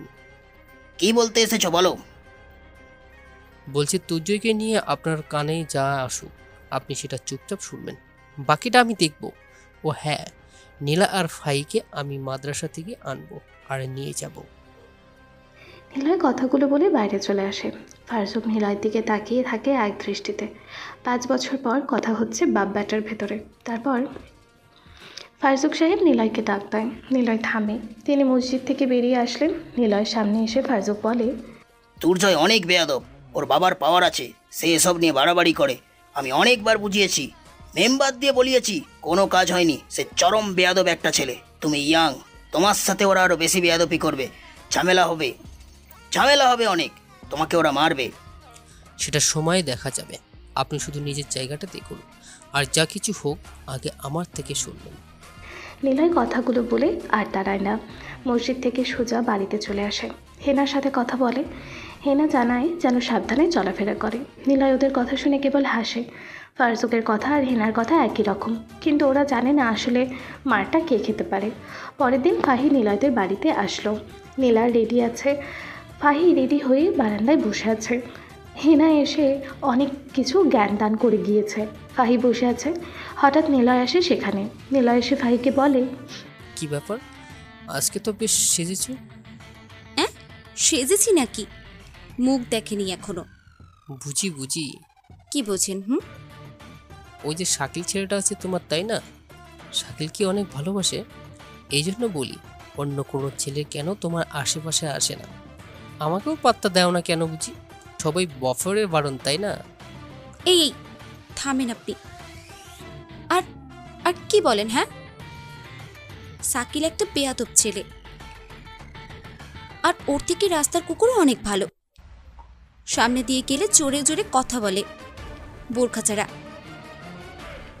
কাপড় ছাড়া তোমাকে দেখার খুব ইচ্ছে, কবে যে সুযোগ হবে এসব বাজে কথা শোনার পর মন চায় ঠাস ঠাস করে জুতো দিয়ে বাড়ি দিয়ে ওর গালে।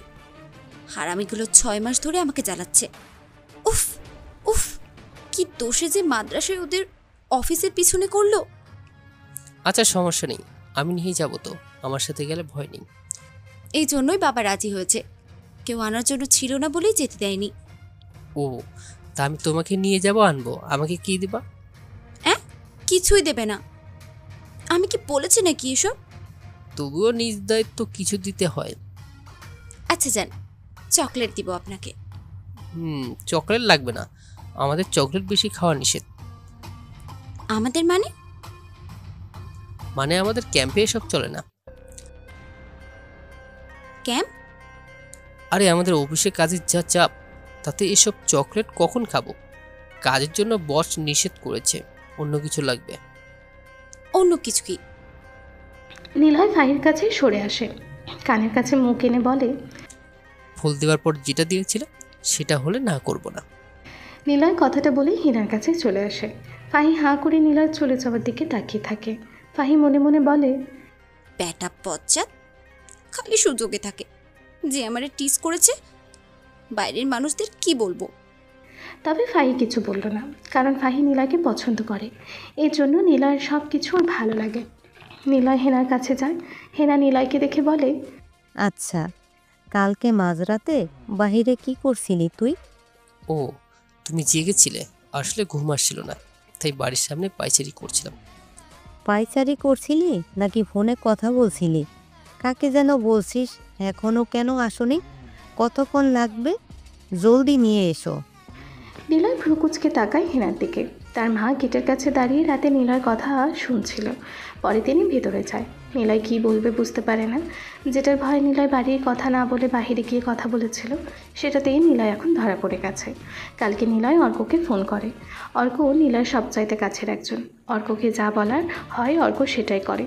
কালকে যখন শিহাবকে নামিয়ে মসজিদে প্রবেশ করে, তখন নিলয় অর্ককে মেসেজ করে জিনিসটা আনতে বলে দেয়, আর সেটা যেন মাঝরাতেই আসে। কিন্তু রাত যখন 2টা বাজে তখনও অর্কের খবর নেই। রাত 3টার সময় কাতোয়ালি বাজারে এসে অর্ক ফোন করে। তখন নিলয় কথা বলার জন্য দরজা খোলে। এমন সময় হিনা তাহাজ্জুদ নামাজ পড়ার জন্য ওঠে। উঠতেই দেখতে পায় নিলয় ফোন কানে ধরে বলে, কোথায় তুমি? বাজার থেকে বাম পাশের রাস্তায় বরাবর চলে আসো, লোকেশন দিচ্ছি। আমি বাইরে থাকবো। কথা বলতে বলতে নিলয় বাহিরে আসে। হিনাও বাহিরে আসে। তখন নিলয়কে কথা বলতে শুনতে পায়। নিলয় তার মায়ের দিকে তাকিয়ে বলে, মা, কত বছর হলো তোমার পিঠা খাই না। আমাদের ক্যাম্পে মেয়েরা কোনো কাজেরই না। ক্যাম্প? মানে অফিসের ক্যাম্প আছে একটা, সেখানে আমরা অফিসিয়ালি কাজের বাইরে অন্য টপিক নিয়ে কাজ করি। মাসে একবার করে আমাদের এই ক্যাম্পে তৈরি করা হয়। সেখানে জীবনমুখী কার্যক্রম বিষয় নিয়ে আলোচনা করা হয়। সেখানে অফিসের বাইরের ছেলে মেয়েদেরকে প্রশিক্ষণের কাজ করানো হয়ে থাকে, এই জন্য বললাম। ও আচ্ছা, বল কি পিঠা খাবি? ভাইয়া আমি রেডি, চলো এখন। নিলয় দ্রুত তার মায়ের থেকে পালিয়ে আসে। নিলয় আগে থেকেই রেডি হয়েছিল, সাদা শার্ট আর তার উপর মেরুন রঙের শার্ট পরা, জুতা কালার হালকা লাল। নিলয়কে বেশ লাগছে। কাঁধে একটা ছোট ব্যাগ। রাশেদকে কল করে নিলয় ডেকেছে ভ্যান নিয়ে আসার জন্য। নিলয় আর শিহাব ভ্যানের পেছনে বসলো, আর ফাহি ও নীলা ভ্যানের সামনে বসেছে। 4 জন মাদ্রাসার দিকে যেতে থাকে। বাজারের ভিতরে আসতেই দুর্জয় আর শাকিল দেখতে পায় ফাহি আর নীলা আসছে। ওরা দুজন রাশেদের ভ্যানের সামনে এসে দাঁড়ায়। দুর্জয় নীলার দিকে তাকিয়ে বলে, আরে নায়িকা, তুমি এতদিন পর? জানো তোমার জন্য কত অপেক্ষা করেছি। কালকে তোমার ভাই আসলো, কত কাহিনী করলো, ভাবলাম তোমাকে আর বেরই হতে দিবে না। দেখছো, মুখ ঢাকার পরও চোখ দেখে তোমাকে চিনতে পেরেছি আমি। কতটা ভালোবাসি তোমাকে, কবে বুঝবে গো? আরে জানেমান, তোমার জন্যই তো আমার রুম সব সময় রেডি। কবে একটু ভালোবাসা দিবা? তোমাকে কত আদর করব, জানো তা? ভাই, আপনারা খালি এমন করেন কেন? ছেড়ে দেন, ওদের দেরি হয়ে যাবে। আরে তুই আবার কবে থেকে কথা বলা ধরছিস? যা ভাগ এখান থেকে। নিলয় নামলো ভ্যান থেকে। নিলয়কে দেখে ওরা নিলয়ের কাছে আসে। ভ্যানের সামনে থেকে সরে যায় সবাই। নিলয় ইশারা করে রাশেদকে যেন ওদের দুজনকে মাদ্রাসার গেটের কাছে নামিয়ে দেয়। রাশেদ ভ্যান টেনে সোজা চলে আসে সেখানে। নিলয়কে দেখে দুর্জয় বলে, কি ব্যাপার বড় ভাই, বডিগার্ড হয়ে আসলে যে? তুমি কি মনে করছো তুমি আসার পর আমরা ওদের কিছু বলবো না? বলেছি না ওদেরকে তুলে নিয়ে যাব। আমাদের ক্ষমতা সম্পর্কে তোমার কোনো ধারণা নেই। দেখ ভাই, ছোট মানুষের মতো থাক। যা তোর বাবার সাথে ঘুরবি ফিরবি, এখানে কোনো কাজ নেই। তোর সাহসের সম্পর্কে আমি জানি। নিলয়ের কথা শুনে দুর্জয় সহ বাকিরা অবাক হয়, কারণ কেউ ওদেরকে কখনো এভাবে তুই করে বলে না। নিলয়ের দিকে তাকিয়ে ওরা আবারও হেসে দেয়। ওরা হাসতে হাসতে নিলয়কে বলে, ভাই তোর সাহস একটু বেশি মনে হচ্ছে, তবে আমার সাহস দেখতে চাস? দেখবি তোর বোনকে ওর ক্লাসে গিয়ে হাত ধরে হাতে চুমু দিয়ে আসবো। এই চল, ওদের বোনকে আজকে বোঝাবো আমরা কি করতে পারি। কথাগুলো বলে ওরা 5 জন মাদ্রাসার ভেতরে প্রবেশ করে বাইক নিয়ে। গেটে ওদেরকে আটকে ছিল, কিন্তু ওরা দারোয়ানকে ধরে চড়থাপ্পড় দেয়। এরপর সোজা মাদ্রাসার ভেতরে প্রবেশ করে। শিহাব বলে, নিলয় তুই এটা কি করলি? ওরা কিন্তু অমানুষ, ওরা যা ইচ্ছে তাই করতে পারে। আজকে অনেক খারাপ কিছু ঘটবে, কী যে হবে আমার অনেক ভয় করছে রে। নিলয় মুচকি হাসে। তারপর গেটের দিকে এগিয়ে যায় সে। পিঠের ওপর থেকে ব্যাগটা নামিয়ে রাশেদের ভ্যানের উপরে রাখে। তারপর শার্ট খুলে সেটাও রাখলো ভ্যানের উপরে। ওদিকে দুর্জয়রা বাইক রেখে 2 তলাতে চলে আসে। নীলাদের ক্লাসরুমে আসে দুর্জয়। নীলা আর ফাহির কাছে আসে দুর্জয় আর শাকিল। তারপর কাসেমকে বলে, এই নে ফোন, ভিডিও কর, ওর ভাইকে দেখাবি। এই তোমরা মাদ্রাসার ভিতরে কেন? জানো না এটা মহিলা মাদ্রাসা? বেরিয়ে যাও। চুপ মাদার। দুর্জয় কথাটা বলে একটা ছুরি বের করে কোমর থেকে। স্যার ভয়ে আর কোনো কথা বলে না। দুর্জয় নীলার কাছে আসে, নীলার হাত ধরে। শাকিলও সেম কাজটা করে। 2 জন 2 মেয়ের হাত ধরে। ওদিকে নিলয় ব্যাগটা থেকে একটা MP5 গান বের করলো। তারপর সোজা হেঁটে মাদ্রাসার ভিতরে আসে। নিলয় দেখে দুর্জয় ছেলেপুলেরা 2 তলাতে আছে। নিলয় M5 নিয়ে সোজা 2 তলার দিকে আসতে থাকে। দুর্জয় আর শাকিল নীলা ও ফাহির হাত ধরে। তারপর দুর্জয় আর শাকিল ওদের দুজনের হাতে চুমু খায়। তারপর বলে, তোদেরকে আমি এখনই তুলে নিয়ে যাব, সবাই দেখবে। তোর ভাইকে দেখাবো, আগে নিয়ে চল ওদের। নিলয় রাইফেল হাতে নিয়ে ক্লাসরুমের দিকে এগিয়ে যেতে থাকে। মাদ্রাসার সবাই হাঁ করে দেখছে। শিহাব নিলয়ের পেছনে দৌড়াচ্ছে। নিলয় নীলাদের ক্লাসের সামনে এসে দাঁড়ালো। তারপর ট্রিগারে চাপ দিয়ে সে গুলি করলো দেয়ালে। সবাই ঘুরে তাকায় সেদিকে। নিলয়ের এমন ভয়ঙ্কর আগমন দেখে দুর্জয়রা সহ ক্লাসে থাকা সবাই ভয়ে আটকে উঠল। নিলয় ভিতরে আসে। নিলয় বলে, নীলা আর ফাহির বল, তোদেরকে কে কে বিরক্ত করে? নীলার কথা শুনে ওরা ভয় পায়। নীলা আর ফাহি ভয় কাঁপছে। মাদ্রাসার ভিতরে হচ্ছেটা কি? নিলয় জোরে চিৎকার করে ওঠে, বল কে কে বিরক্ত করে তোদের? ওরা। নিলয় এগিয়ে আসে। নিলয় সোজা এসে দুর্জয়ের পায়ে গুলি করে। দুর্জয় সেখানেই চিৎকার করে ফ্লোরে ধপ করে পড়ে যায়। ভয়ে ক্লাসের মেয়েরা কান্না করে ওঠে। নিলয় আরও চিৎকার করে সবাইকে থামিয়ে দিয়েও কারো মুখে দিয়ে কোনো কথা বের হয় না। শাকিল নিলয়ের কাছে। নিলয় তখনই শাকিলের হাত ধরে উল্টো ঘুরিয়ে এনে হাতে তালুর ওপরে পরপর কয়েকটা গুলি করে। তারপর মুখের ওপরে রাইফেল দিয়ে জোরে একটা বাড়ি দেয়। ভয়ে বাকি ছেলেগুলো দৌড়াতে থাকে। নিলয় দৌড়ে বেরিয়ে আসে ওদের পেছনে। কাসেমকে ধরে নিলয় হাত থেকে ফোন কেড়ে নিয়ে নিজের কাছে রেখে নেয়। তারপর কাসেমকে মুখে কয়েকবার ঘুষি মেরে সেখানেই ফেলে রাখে। পুরো মাদ্রাসা তখন একদম নীরব নিস্তব্ধ হয়ে গেছে।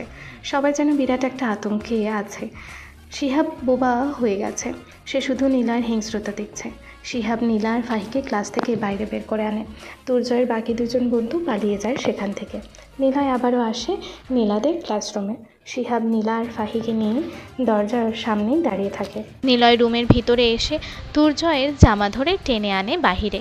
সে ব্যথা আর যন্ত্রণায় চিৎকার করতে থাকে। নিলয় তাকে দেয়ালের সাথে হেলান দিয়ে বসিয়ে দিল। শাকিলকেও টেনে আনে। তারপর নিলয় দুর্জয়দের সামনে বসলো। রাইফেলের আগার গরম অংশটা দুর্জয়ের বুকে সোজা ধরে। নিলয়ের চোখে মুখে রাগের প্রতিচ্ছবি। সব স্টুডেন্ট টিচার এসে জড়ো হয় চারপাশে। নিলয় ফাহি আর নীলার দিকে আঙুল তুলে দেখিয়ে বলে, ওরা আমাদের বোন, তোরা টিচার। টিচার মূল্যে দেশ ও সমাজ শান্তি। একটা শিক্ষা প্রতিষ্ঠানে কখন কোন মেয়ে আসবে যাবে, বাড়িতে কেন থাকবে না থাকবে, এটা সব কিছুর খোঁজ খবর রাখার তার পরিবার ও টিচার, এমনকি তার সহপাঠীরা। রাস্তায় দাঁড়িয়ে থাকা কোনো কুকুরের ন্যায় ছেলেরা জানবে না। একটা মেয়ে তার বাবার সম্পদ, তার পরিবারের কাছে মানুষ। এই দেশের কালচার অনুসারে একটা মেয়ের পড়তে পড়তে বিয়ে দেওয়া হারিয়ে ফেলে তার সহপাঠী, পরিবার, ইচ্ছা, আশা, সব কিছু। তার মা বাবা চায় মেয়েটা ভালো থাকুক, কিন্তু তোরা কি করিস? সব মেয়ে তোদের মতো ছেলেকে বারণ করে না। কিছু মেয়ে তোদের প্রস্তাবে রাজিও হয়। তখন কি হয় জানিস? পরিবারের কাছে তারা খারাপ হয়ে যায়, বাধ্য হয়ে পালিয়ে যায়। তারপর তোদের মতো ছেলে সেই মেয়েকে প্রতিনিয়ত কষ্ট দিয়ে থাকে। মেয়েদেরকে পর্দাতে থাকতে বলার আগে তুই তোর চোখের জেহানকে সংযত কর। মেয়েরা নিজেদেরকে ঢাকবে, তোরা নিজেদের চোখকে পর্দা করবি। মেয়েরা যাকে পছন্দ করবে তার কাছে যাবে, এটা তার ব্যক্তিগত ব্যাপার। তোর মতো ছেলেকে যদি কেউ পছন্দ করে সেটা তার ব্যক্তিগত বিষয়, কিন্তু অন্যর মেয়েকে তোর কখনো টিচ করার অধিকার নেই। তুই বলেছিলি তোর বাবার টাকায় চলিস, তোর বাবাকে সহ এই টাকা তোদের পরিবার সবার দিয়ে আমি ভরে দেবো, বুঝেছিস? আজকের পর থেকে যদি কোনো টিচার কোনো মেয়েকে বিরক্ত করে তবে সবাই একসাথে সেসবের উত্তর দিবে।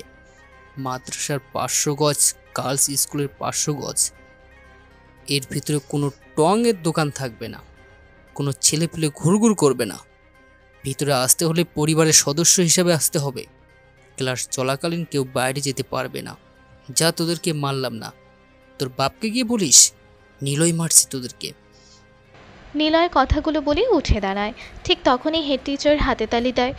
ওনাদের দেখে বাকি সব টিচার আর স্টুডেন্ট হাতে তালি দিতে শুরু করে। নিলয় যেহেতু নীলার ভাই আর নীলা ফারজুকের মেয়ে, সুতরাং সবাই জানে ফারজুক কেমন মানুষ, বাপকা ব্যাটা যাকে বলে। হেড টিচার এসে নিলয়কে বলে, আজ তুমি একজনের ভাই হয়ে যা করলে, এমন ভাই যে প্রতিটা বোনের হয়। কোনো চিন্তা করো না, পুলিশ যদি তোমাকে ধরে আমরা তোমার হয়ে কথা বলবো। এসবের কোনো দরকার নেই, পুলিশ অবধি ঘটানো যাবে না, গেলেও পুলিশ কখনো আমার সামনে আসবে না। আজকে থেকে সব টিচারদের এইভাবে শাস্তি পেতে হবে। শিয়াব, ওদের নিয়ে আয়। নিলয় কথাটা বলে সেখান থেকে চলে আসে। সবাই নিলয়ের কাজের জন্য করতালি দিতে থাকে, কিন্তু এইসব ঘটনা ফারজুক ও হারুনের কানে পৌঁছে গেছে। তবে ফারজুকের কাছে নিলয়ের নামে প্রশংসা আর হারুনের কাছে তার ছেলে তুর্জয়ের নামে বিচার ও মার খাওয়ার কথাটা পৌঁছায়। নিলয় জানে না সামনে কি হবে, তবে হারুন দৌড়ে লোক নিয়ে আসে মাদ্রাসায়। তার ছেলেকে নিয়ে সে সোজা হাসপাতালে চলে যায়। কে করেছে এমন সেটা হারুনের কাছে চলে গেছে। তারপর, তুই আবারও একই কাজ করেছিস? তোর মতো বেয়াদব জানোয়ার আমি আর দ্বিতীয়টি দেখিনি। তোকে বলেছিলাম ঝামেলা হবে, অথচ তুই নিজেই আমার কথা শুনতে হবে, অথচ তুই নিজেই ঝামেলা করে এসেছিস। আর কত তোর জন্য কথা শুনতে হবে বল? মারামারিতে তোর নামে প্রশংসা শুনলাম, বাবা হয়ে আমার কি করা উচিত? গর্ব করা? সবাই বলবে ইমামের ছেলে, অথচ সে একটা অ্যানিম্যাল হয়েছে। পশু হয়েছিস কেন তুই? হ্যাঁ, একটু কি শান্তি দিতে পারিস না? আরে মরেও হয়তো তোর জন্য শান্তি পাবো না আমি। ফারজুক সাহেব কথাগুলো বলার আগে নিলয়ের গালে ঠাস ঠাস করে দুটো চর বসিয়ে দিয়েছিল। নিলয় চর খেয়ে চুপচাপ দাঁড়িয়ে থাকে। চরের জন্য নিলয়ের খারাপ লাগে না, খারাপ লাগে তার বাবার বলা কথাগুলো শুনে। ফারজুক সাহেব থামে না, আবারও বলে, তোর জন্য আমার থানা পুলিশ দৌড়াতে হবে। যদি পুলিশ আসে তাহলে আমি কি বলবো? এই গান কোথায় পেয়েছিস? এত ভায়োলেন্স কেন দেখিয়েছিস মাদ্রাসার ভেতরে? ওটা কি তোর বাপের সম্পত্তি ছিল? চিন্তা করবেন না, থানা পুলিশ আপনার করা লাগবে না, পুলিশ আসবে না। কেন আসবে না পুলিশ? বল বল, তুই রাইফেল কোথায় পেয়েছিস? এত দুঃসাহস কোথা থেকে আসছে তোর? নিলয় চুপচাপ দাঁড়িয়ে থাকে। নিলয়ের ঘটনা গ্রামের সব দিকে ছড়িয়ে পড়ে। নিলয় তার বোনের জন্য যা করেছে তা সবাই জেনে বাহবা দিলেও অনেকে তার বাবার কাছে নিলয়কে নিয়ে অনেক কথা শোনাতে থাকে। নিলয় কোনো কথা বলছে না। হেনা এসে বলে, নিলয় কথা বলছিস না কেন? রাতে যে ছেলের জন্য অপেক্ষা করছিলি সে এসে তোকে গান দিয়ে গিয়েছিল, তাই না? কিন্তু সে কেন তোকে দিয়ে যাবে? কে তুই? এভাবে চললে আজকে থেকে তুই নীলার সাথেও কথা বলবি না, নীলাকে তোর সাথেও রাখবি না। মা, ওরা আমার বোনকে বাজে কথা বলছিল, ক্লাসে ঢুকে ওদের হাতে চুমুও খেয়েছে। আমার কাছে প্রমাণ আছে। সব কিছু আমি ভাই হয়ে কিভাবে সহ্য করব? বোন যতই খারাপ হোক, একটা ভাইয়ের সামনে তার বোনকে নিয়ে বাজে কথা কোনো ভাই শুনতে পারবে না। আমি পারি না মা, আমি তো বলেছি তোমাদের কোনো সমস্যা হবে না। আর বাবা, আপনারা ইমান, আপনার উচিত সমালোচনার দিকে না তাকিয়ে নিজের মত থাকা। আপনি আগে দেখুন আমার জন্য আপনার কোনো সমস্যা হচ্ছে কিনা। আমি আলমের ঘরে জালিম তৈরি হয়নি বাবা, জালিমদেরকে মারতে গিয়েছিলাম। এটা গ্রাম না, এটা গ্রাম না হলে যদি আমার এরিয়া হতো, কসম ওদের জানাজের জন্য তোমাকে ডাকতে আসতো। নিলয় কথাগুলো বলে বাড়ি থেকে বের হয়ে যায়। ঘটনা বিরাট হলেও নিলয়ের বাবার কাছে কোনো বাজে খবর আসেনি। না কোনো থানা থেকে পুলিশ এসেছে বাড়িতে, আর না কোনো ব্যক্তি এসে হুমকি দিয়ে গেছে। তবুও ফারজুক সাহেব লোকের কথার চিন্তা করছে, পরিবারের মান সম্মানের চিন্তা করছে। ইমামের ছেলে হয়ে সে এতটা ডেঞ্জারাস অমানসিক কাজ কিভাবে করে? আলেমে ঘরে আলেম তো না নিলয়, তবু ফারজুকের এত ভয় কিসের? দুর্জয়রা এখন কিছুটা সুস্থ, হারুন আর পুলিশরা ওদের পাশে আছে। খবরটা হারুন নিজেই এমপির কানে দিয়েছে, কিন্তু যখন শোনে নিলয় নামের কেউ করেছে তখনই এমপির ঘটনা যেন বাহিরে না যায় সেটা নির্দেশও দিয়েছে। কিন্তু কি আছে নিলয়ের ভিতরে? এই নিলয়কে হারুন নিজেই দেখে ছাড়বে। এমপিও কেন ভয় পাচ্ছে তাকে? দুর্জয়কে তন্ময় প্রশ্ন করল, মেয়েদের টিজ করে বেরিয়েছো? তোমার নামে থানাতে আগেও কমপ্লেন এসেছিল, কিন্তু তুমি চেয়ারম্যানের ছেলে বলে কিছু বলিনি। আমি জানতাম না তুমি নিলয়ের বোনকে টার্গেট করবে। সে এখন অমানুষ হয়ে গেছে। আগে নিলয়ের সাথে এবারে নিলয়ের তফাৎ অনেক আলাদা। সে এতটা সাহস দেখাচ্ছে কিভাবে? ওর বাবার সাথে বিষয়টা নিয়ে কথা বলতে হবে। কিন্তু যদি নিলয় জানতে পারে ওর বাবার কাছে আমরা কথা লাগিয়েছি, তবে সে মনে হয় আর আমাদের বাঁচতে দেবে না। এমপি নিলয়কে নিয়ে কোনো কথা বলতে চায় না। শালাকে মাসে মাসে ড্রাগ বিজনেসের টাকা দিই, সেটাও যেন ভুলে গেছে। আপনার না ম্যাজিস্ট্রেট বন্ধু আছে, আর উপরে ডিজিডিআইজিকেও তো টাকা দেন। ওদের বলেন শালাকে বাড়ির থেকে তুলে নিয়ে যায়। ওর বাড়ির সব কয়টাকে যেন বুঝিয়ে আসে আপনি কি জিনিস। সেটাই করতে হবে। দুর্জয় আর বাইরে যাস না, বাতাস এখন অনেক গরম। আমি আর কখনো কোনো স্কুল কলেজ কিংবা রাস্তাঘাটে কোনো মেয়েদের সামনেও যাব না। আমি দেখেছি ওই নিলয়ের চোখে মুখে কোনো মায়া দয়া নেই। এবার ছেড়ে দিয়েছে শুধু তোমাকে বোঝানোর জন্য, কিন্তু এর পরের বার আমাকে সে পেলে মেরেই ফেলবে। আমি আজ থেকে মেয়ে দেখলেই সালাম দেব। হারুন আর তন্ময় দুর্জয় দিকে তাকিয়ে থাকে। দুর্জয় ভয় পেয়েছে। হারুন বাহিরে আসে, ফোন বের করে, ম্যাজিস্ট্রেটকে কল দেয় সে। কিছু সময় বাজার পর ম্যাজিস্ট্রেট ফোন রিসিভ করলো। হ্যালো বন্ধু, আমি হারুন বলছি, চেয়ারম্যান। আরে বন্ধু, বুঝেছি তো, হঠাৎ এই সময়ে কল, কি হয়েছে? আর বলিস না, নিলয় নামের একটা ছেলে আমার ছেলেকে মেরে হাসপাতালে পাঠিয়েছে। পুলিশ দিয়েও কাজ হচ্ছে না। শালা খুবই হারামি। কি নাম বললি? নিলয়? মানে নিলয় স্যার? সুঠাম দেহ, চুল ছোট, মুখে কোনো দাড়ি নেই, এমন? হ্যাঁ, চিনিস তুই। ফোন রাখ, এ বিষয়ে আর কল দিবি না। তোর ছেলে নিশ্চয়ই কিছু করেছে, না হলে উনি কখনো তোর ছেলেকে কিছু বলতো না। উনি একটা পিঁপড়াকেও মারেন না। তার মানে তোর ছেলে অবশ্যই ভালো না। আমি আমার চাকরি হারাতে চাই না, আর বেশি ভেবেও তুই সময় নষ্ট করিস না।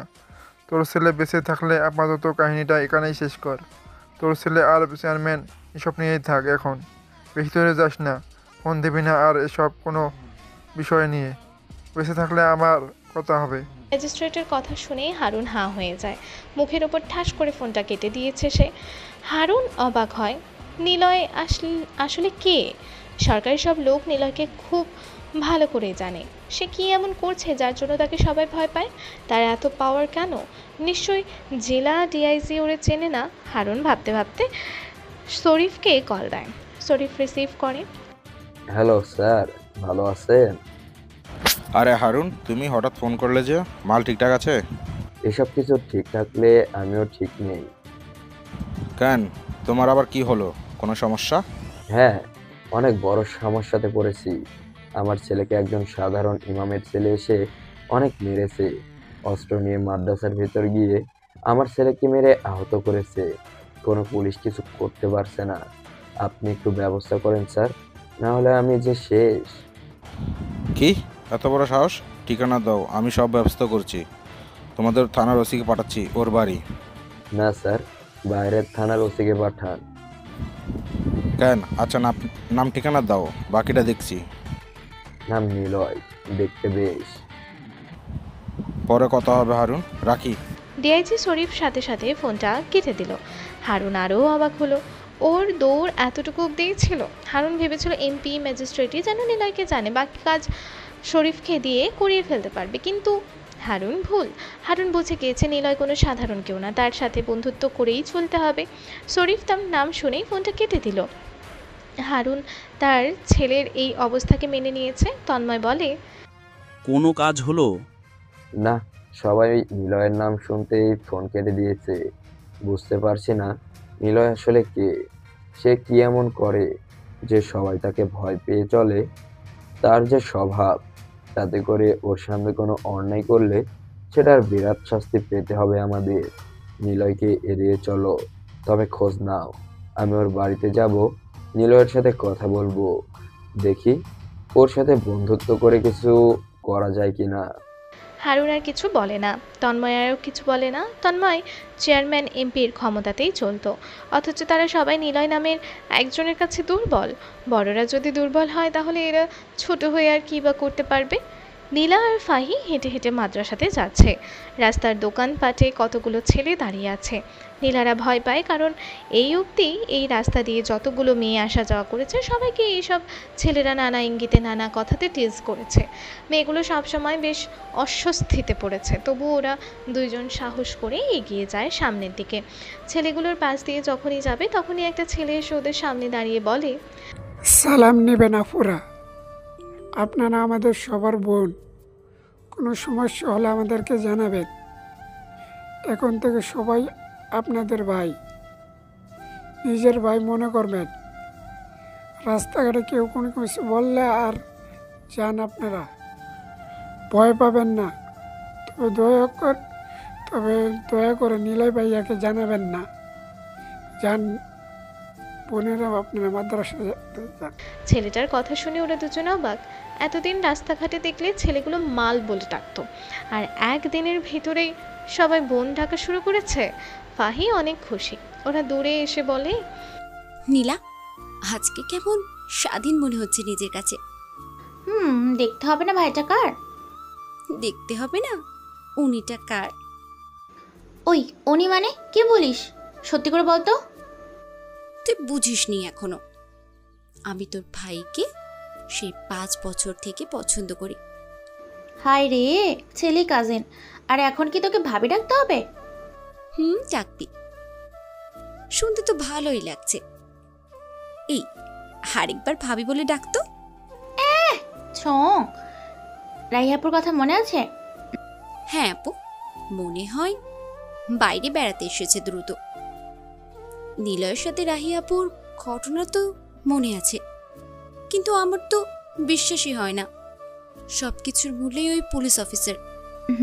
সেটাই, থাক বাদে। কি খাওয়াবি ভাবি আমার, একমাত্র ভাবি?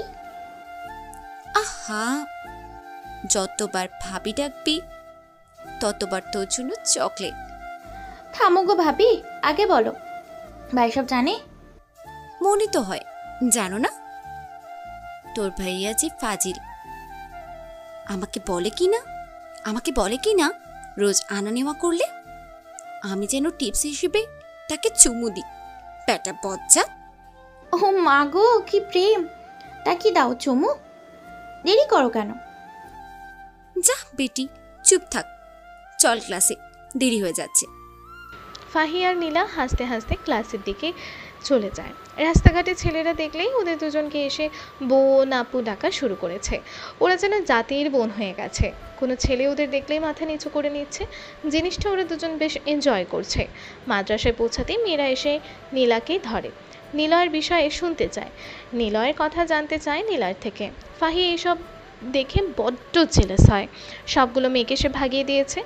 2 দিন হয়েছে ঘটনার। ফারজুক আবারও নিলয়ের সাথে কথা বলা বন্ধ করেছে, কারণ নিলয়ের ওপরে সন্দেহ তার। নিলয় একটা মস্তান হতে পারে, এই জন্যই নিলয় এসব অস্ত্র পাচ্ছে। ইমামের ছেলে হয়ে মস্তান, এটা উনি মেনে নিতে পারছেন না। কিন্তু নিলয় কি আসলে মস্তান নাকি অন্য কিছু? ফারজুক বাড়ি থেকে বের হবে এমন সময় কতগুলো বাইক এসে বাড়ির সামনে দাঁড়ালো। বাইকের হর্ন আর ধুলা ওড়ার কারণে চারপাশ যেন কাঁপছে। ফারজুকের বুক কেঁপে ওঠে, না জানি আবার কোনো ঝামেলা হতে যাচ্ছে কি না। হেনা বেগম নীলা এসে ফারজুকের পেছনে দাঁড়ায়, ভয় পাচ্ছে ওরা। বাইক থেকে নামলো চেয়ারম্যান হারুন, বেশ কয়েকজন লোক নিয়ে গ্রামের রাস্তা কাঁপাতে কাঁপাতে ফারজুকের বাড়ির সামনে আসলো। বাইক থেকে নেমে সোজা বাড়ির ভিতরে প্রবেশ করে। চেয়ারম্যানকে দেখে ফারজুকরা ঘাবড়ে যায়, তবে বাড়ির সামনে এসেছে, অতিথি আপ্যায়ন তো করতেই হবে। হেনা আর নীলা মাথায় কাপড় দিয়ে 4টে চেয়ার আনে। চেয়ারম্যান, ফারজুক আর কয়েকজন গণ্যমান্য লোক বসলো সেখানে। ফারজুক কিছুটা ইতস্তত কণ্ঠে বলল, চেয়ারম্যান সাহেব, আপনি এখানে? কি হয়েছে? ইমাম সাহেব, আপনার ছেলে কোথায়? আমার ছেলে তো বাড়িতেই ছিল, কিন্তু সে কি করেছে? জানেন না কি করেছে? হ্যাঁ, মানে শুনেছি আপনার ছেলেকে সে মেরে হসপিটালে পাঠিয়েছে। আমি আসলে জানতাম না নিলয় এমন করবে। আমি ওকে কখনো এমন শিক্ষা দিইনি। সে বেহারা ছিল জানতাম, কিন্তু কারো সাথে কখনো মারামারি করেনি। কিন্তু হঠাৎ কেন এমন করলো? আসলে ওর বোনকে নিলয় অনেক ভালোবাসে, সবসময় নিলয় তার বোনকে আগলে রেখেছে। আচ্ছা, আপনি কোনো... নিলয়কে ডাকুন।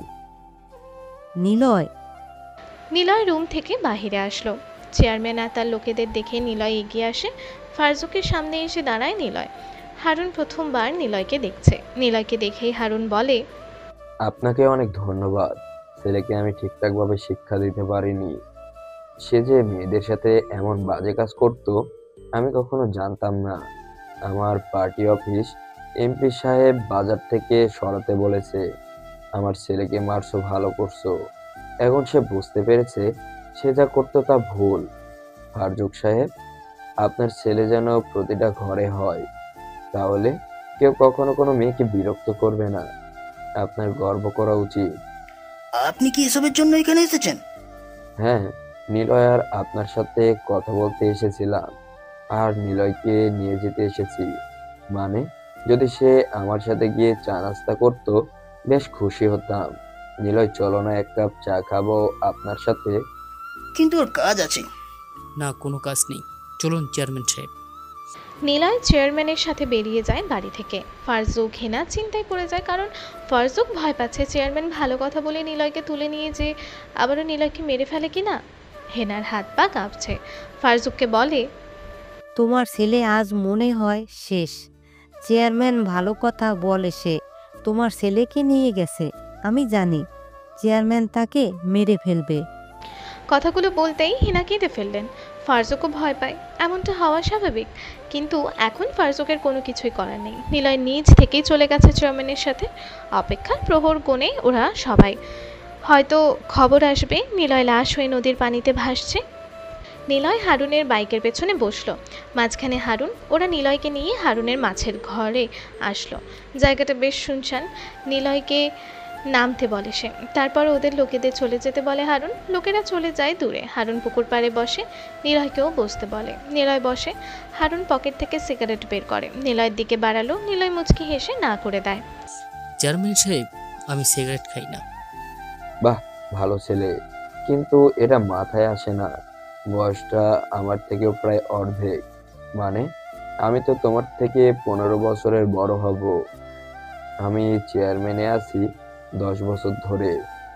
আমার সাথে নির্বাচনে প্রতিপক্ষ হয়ে কেউ দাঁড়ায় না। এটাকে কি বলে জানো? ক্ষমতা। ক্ষমতাই হলো আসল কথা। হারুন সাহেব, ক্ষমতা চিরস্থায়ী নয়। ক্ষমতা নিয়ে বড়াই যে করে, কোনো একজনের দ্বারা আল্লাহ সেই ক্ষমতাকে কেড়ে নেয়। আর আপনি চেয়ারম্যান হয়েছেন আপনার বিপক্ষ প্রার্থীকে মেরে। এরপর যতজন আপনার প্রতিপক্ষ হয়ে দাঁড়িয়েছে তাদের সবাইকে আপনি মেরে এই পুকুরের ভিতরে ফেলে রেখেছেন। আপনার এত ক্ষমতা, এত টাকা আসে কেবল চেয়ারম্যানই।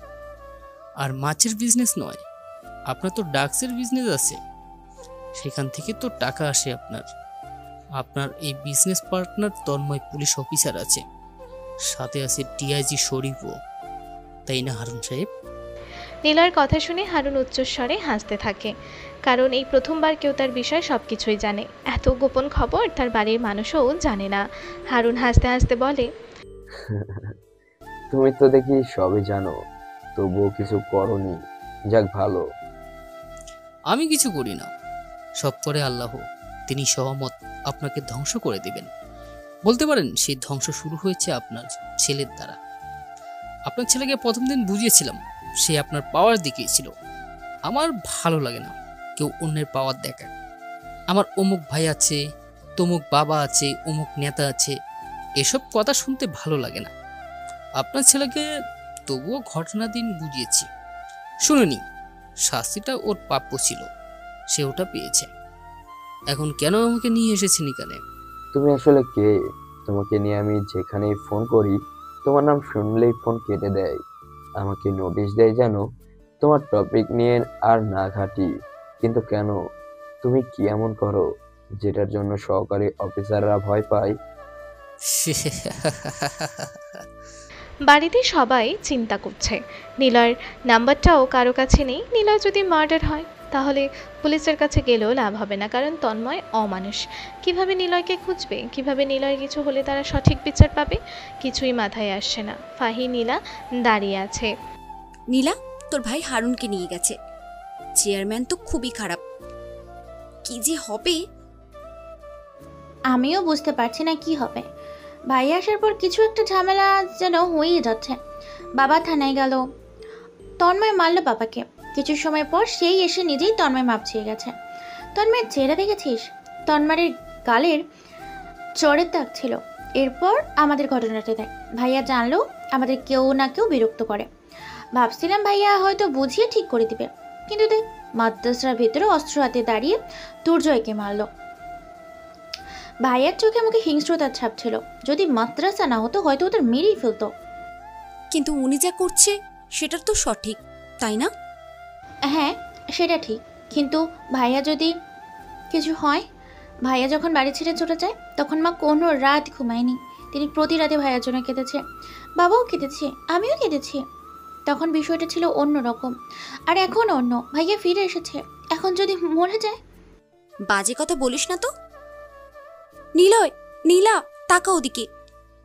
ফাহি থামলো। সুপারি গাছের ডালের বেড়া ফাঁক করে নিলয় বাড়ি প্রবেশ করে, হাতে চানাচুরের প্যাকেট। সেটা খেতে খেতে ভিতরে আসলো। হেনা নিলয়কে দেখেই দৌড়ে গিয়ে জড়িয়ে ধরে।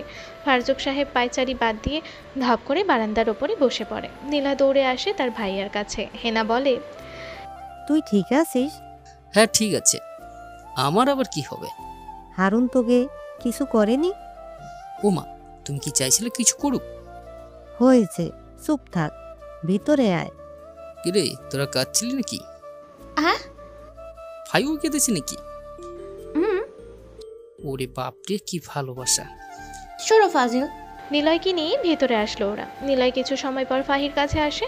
ফাহির মাথায় কাপড়, মুখটা আরো ওড়না দিয়ে ঢেকে নেয়। নিলয় ফাহিকে বলে, শুনলাম তুমি নাকি কাঁদছিলে, কেন? কই, কখন? ও আচ্ছা, একটা হেল্প করবা? কি হেল্প? আসার সময় সামনে পাড়াতে একটা মেয়েকে দেখলাম, দেখতে অনেক সুন্দরী। মেয়েটার বাড়ির সামনে একটা বড় তেঁতুল গাছ আছে। মেয়েটাকে খোঁজ এনে দিবা আর তাকে পটিয়ে দিবা, ওকে? কি, তুমি তারিনের কথা বলছো? আমাকে তুমি করে বললা? যাক, শুনতে ভালো লাগছে। তাহলে মেয়েটার নাম তারিন? ও মনে পড়েছে, আমাদের সাথে সে আগে মাঝে ঘুরতে ঘুরতে যেতে চাইতো। যাক ভালো, পটাতে সহজ হবে। তোমার মরাই ভালো ছিল, শয়তান ছেলে। যাও, সামনে আসবে না। তারিন কিনে দেব, নিয়ে শুয়ে থেকো। আরে না আনতে পারলে তুমি আসিও। তোমারে নিয়ে একটু চুপ বেয়াদব, সরেন তো সামনে থেকে। ফাহি রেগে বাড়ি থেকে বের হয়ে যায়। নিলয় হাসতে থাকে। নিলয় এসব ভালো মতোই লক্ষ্য করে। এরপর নিলয় শিহাবদের বাড়িতে এসেছে। আজকে শিহাবের বিয়েটা রাতেই হবে। নিলয় সারাদিন শিহাবদের বাড়িতে। এখন সন্ধ্যার কাছাকাছি সময়। নিলয় পাঞ্জাবি পরে রুমের বাহিরে আসলো। শিহাবদের বাড়িতে যাবে। নীলার যাওয়া নিষেধ, কারণ ফারজুক বারণ করে দিয়েছে যেন নিলয়ের সাথে নীলা না যায়। ফারজুকের ধারণা নীলা যদি সেখানে যায় নিলয়ের সাথে তাহলে খারাপ কিছু ঘটবে, কারণ ওটা বিয়েবাড়িতে অনেক কিছুই হবে, তাই নিলয়ের সাথে নীলাকে পাঠাবে না, কিন্তু ফাহি যাবে নিলয়ের সাথে। নীলাই এইটার ব্যবস্থা করেছে। নিলয় বাড়ি থেকে বের হলো। হঠাৎ কে যেন ওর পেছনে এসে দাঁড়িয়ে আছে। নিলয় ঘুরে তাকায়। স্টাইলিশ অ্যাশ কালারের বোরখা পরে ফাহি দাঁড়িয়ে আছে। আজকে মুখটা দেখা যাচ্ছে ওর। ফাহির দিকে হাঁ করে তাকিয়ে থাকে নিলয়। ফাহি বলে, কি দেখেন? হ্যাঁ, কি দেখেন? না কিছু না, চলো যাই। নিলয়, ফাহি কিন্তু তোর দায়িত্বে আছে। সাবধানে রাখবি, ঝামেলা করবি না কোনো। চিন্তা করো না, সে তো আমার বোন না। তাহলে কি? তোর মাথা। ফাহি আর নিলয় একসাথে শিহাবদের বাড়িতে আসে। বরযাত্রী যাবে ওরা। গাড়ির কাছে আসলো সবাই। নিলয় যাবে শিহাবের গাড়িতে। এমন সময় তারিন মেয়েটা আসলো। নিলয় ওর দিকে তাকিয়ে আছে। তারিন শাড়ি পরেছে, নিলয় সেই দিকে তাকিয়ে আছে। এটা ফাহি টের পায়। ফাহি দ্রুত নিলয়ের কাছে আসলো, নিলয়ের পাশে দাঁড়িয়ে বলল, তারিনের দিকে তাকিয়ে কি দেখেন? মেয়েটাকে দেখতে অনেক সুন্দর লাগছে। যাও তো, আমার হয়ে কথা বলো। মেয়েটার বয়ফ্রেন্ড আছে। কতবার ওরা ঘুরতে যায়, এখানে সেখানে ডেট করে বেড়ায়। ভালো না মেয়েটা, সব ছেলেদের সাথেই খাতির। দেখছো না ছেলেরা গিয়ে কথা বলছে ওর সাথে। তাতে কি, আমার তো তাকে ভালো লেগেছে। আপনি কি পাগল? কথা বোঝেন না? কেন নিজের খারাপ চান? এদিকে আমি কখনো কোনো ছেলের সাথে ঠিকঠাক মতো কথাই বলি না, অথচ আমাকে পাত্তাই দেয় না কেউ। থাকেন আপনি, এসব ঢং দেখার আমার সময় নেই। ফাহি চলে যায় সেখান থেকে। নিলয় গিয়ে শিহাবের গাড়িতে বসলো। 6টা গাড়ি, 3 গ্রাম পরেই বিয়েটা হচ্ছে। ঘণ্টাখানিকের ভিতরে সবাই বিয়ে বাড়িতে চলে আসে। নিলয় গাড়ি থেকে নামে, বাড়ির ভিতরে আসলো সে। হঠাৎ পেছন থেকে একটা মেয়ে নিলয়কে ডাক দেয়। নিলয় ঘুরে তাকাতে দেখতে পায় তারিন দাঁড়িয়ে আছে। তারিনকে দেখেই নিলয় মুচকি হাসলো। তারিন এগিয়ে এসে নিলয়ের দিকে, আপনি নিলয় ভাই না? আমাকে চিনেছেন? আমি তারিন। চিনতে পেরেছি। তুমি অনেক বড় হয়ে গেছো, সাথে সুন্দরীও। কি যে বলেন না। এই নিলয়, এদিকে শোনো, আমার হাতটা ধরো তো। আমি ভিড়ের ভিতরে চিপকে যাচ্ছি। নিলয় ঘুরে তাকায়। ফাহি হাত বাড়িয়ে নিলয়ের দিকে তাকিয়ে কথাটা বলল। নিলয় অবাক হয়। মেয়েটা তো দেখি বজ্জাত খুব। তারিনের সাথে কথা বলছে দেখে নিলয়কে ফাহি এভাবেই ডাকে। তারিন নিলয়কে বলে, ওটা ভাই না? দিয়ে তো কেউ বরকা পরে আসে, আপনার গার্লফ্রেন্ড নাকি? নিলয় বেশি কথা না বলে দ্রুত ফাহির কাছে চলে যায়। ফাহির হাত ধরে নিলয় সেখান থেকে দূরে আসে। ফাহি টেরা চোখে তাকায় নিলয়ের দিকে। নিলয় বলে, কি সমস্যা? মেয়েটা নিচ থেকে কথা বলছিল, দিলা তো সব বাজ দিয়ে। আমি কি করলাম? কি করলা না আবার? সে জিজ্ঞাসা করে তুমি আমার গার্লফ্রেন্ড কিনা। তো আমি কি করব? ফাজিল কোথাকার। চুপ, যদি দেখেছি ওর সাথে কথা বলছেন, আপনার খবর আছে। নিলয় আর কিছু বলল না। এভাবে বেশ কিছু সময় চলে যায়। ফাহি সবসময় নিলয়ের সাথে সাথে থাকছে। আর তারিন অবশ্য কয়েকবার ডেকেছে নিলয়কে, কিন্তু ফাহি গেছে তার কাছে। নিলয় তো এটাই চেয়েছিল, ফাহি তাকে ভালোবাসে কিনা। নিলয় এটা দেখার জন্যই এমন করেছে। রাত 11টার দিকে বিয়ের কাজ সম্পন্ন হয়ে যায়। সবাই গাড়িতে উঠে বসলো। এবার ফাহির সাথে নিলয় বসেছে। সবাই এক গাড়িতে গেছে। ফাহির বেশ ঘুম পাচ্ছে। সে নিলয়ের কাঁধে মাথা রাখে। নিলয় ফাহির দিকে তাকায়। মেয়েটাকে বোরখা দিয়ে বেশি সুন্দর লাগে। নিলয় এক হাত দিয়ে ফাহির মাথা ধরে রাখে, যেন কাঁধ থেকে না সরে যায়। ফাহির সেটা বুঝতে পেরে নিলয়ের হাতের ফাঁক দিয়ে নিলয়ের এক হাত জড়িয়ে ধরে। নিলয় ফিসফিস করে বলে, এসব কি হচ্ছে? সবাই যদি দেখে কি ভাববে? কেউ দেখবে না, সবাই ক্লান্ত এখন, আর গাড়ির ভিতরেও অন্ধকার। তো মানুষের কি চোখ নেই? অন্ধকারে দেখবে না কিছু? দেখবে না। সত্যি দেখবে না তো? না, দেখবে না। আর দেখলে দেখুক, বলবো আমাদের বিয়ে ঠিকঠাক। ফাহি কথাটা শেষ করতেই নিলয় ফাহির গালে চুমু দেয়।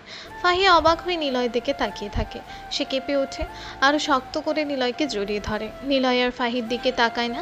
ফাহিও নিলয়ের গালে চুমু দেয়। দুজনে মুচকি হাসছে। তলে তলে এদের মনে এটাই ছিল। শিহাবদের বাড়িতে আসলো গাড়ি। জোরে মিউজিক বাজছে। সবাই গাড়ি থেকে নামলো। নিলয় আর ফাহি শিহাবের সাথে দেখা করে বাড়ির দিকে রওনা দেয়। 10 মিনিট হাঁটতে হবে। নিলয় হাঁটছে। মাটির রাস্তায় রাত 12টার সময় কেউ নেই। ফাহি দৌড়ে এসে নিলয়ের হাত ধরল। নিলয় বলে, কি হয়েছে? আস্তে হাঁটো না, এত জোরে হাঁটো কেন? মানুষজন দেখলে কি মনে করবে? হাত ছাড়ো। আমাকে দেখে রাখতে বলেছিল বড় মা। হ্যাঁ দেখেছি তো, চুপচাপ বাড়িতে চলো এখন। নিলয় আর ফাহি কথা বলতে বলতে বাড়ির কাছে আসে। দুজনে বাড়ির সামনে থেকে কিছুটা দূরে দাঁড়ায়। ফাহি নিলয়ের হাত ধরে রেখেছে। নিলয় বলে, আমাদের বিষয়ে এখন কাউকে কিছু বলার দরকার নেই। আচ্ছা, বলবো না। চলো বাড়িতে। নিলয় পুরো কথাটা শেষ করতে পারে না, এমন সময় জোরে একটি ব্লাস্ট হয়। নিলয় আর ফাহিদ ছিটকে পড়ে দূরে। ফাহিদ তখনও নিলয়ের হাত ধরে আছে। ফাহির সারা গায়ে কালো ধোঁয়া এসে লাগে। নিলয়ের চোখে মুখেও একই অবস্থা। দূরে ছিটকে পড়তেই দুজনের মাথা কিছুটা ফাটছে। নিলয় উঠে বসে ফাহিকে বলে, ঠিক আছে তুমি? নিলয়, ওদিকে। ফাহি হাত উঁচু করে সামনের দিকে তাকাতে বলে। ওরা দুজন দেখে ওদের দুটো বাড়ি আর নেই। ব্লাস্টে আগুন জ্বলছে দাও দাও করে। বোম ব্লাস্টে দুইটা বাড়ি উড়ে গেছে। নিলয় স্তব্ধ হয়ে যায়। সে কি করবে বুঝতে পারে না। ফাহির হাত ছেড়ে দেয় সে। নিলয়ের মা, বাবা, বোন বাড়িতেই ছিল। ফাহির মা বাবাও বাড়িতে ছিল। তার মানে বোম ব্লাস্টে দুই পরিবারে নিলয় আর ফাহি বাদে সবাই মরে গেছে। নিলয় ফাহির হাত ছেড়ে দিয়ে বাড়ির দিকে এগিয়ে যেতে থাকে। হঠাৎ কতগুলো হাত নিলয়কে পেছন থেকে টেনে ধরে। শিহাব দৌড়ে এসেছে। ওর গায়ে এখনো বিয়ের পাঞ্জাবি। নিলয়কে ওরা সবাই শক্ত করে ধরে। নিলয় বলে, নীলা, মা বাবা ছাড়ো আমাকে। নিলয়, ভিতরে আগুন, যাস না। যেভাবে ব্লাস্ট হয়েছে বাড়ির ভিতরে থাকা সবাই এতক্ষণে হয়তো। ছাড় আমাকে, ওরা বেঁচে আছে, ওদেরকে বের করতে হবে। নিলয়, অনেক আগুন, মরে যাবি তুই। আমি বেঁচে থেকে কি করব? নিলয়কে সবাই ধরে রাখে। ওদিকে ফাহি জ্ঞান হারিয়েছে। কয়েক মিনিটের ভিতরে দুইটা বাড়ি পুড়ে ছাই হয়ে যায়। গ্রামের অনেকে পানি নিয়ে নেভানোর চেষ্টা করেও কাজ হয়নি। সকাল হয়েছে।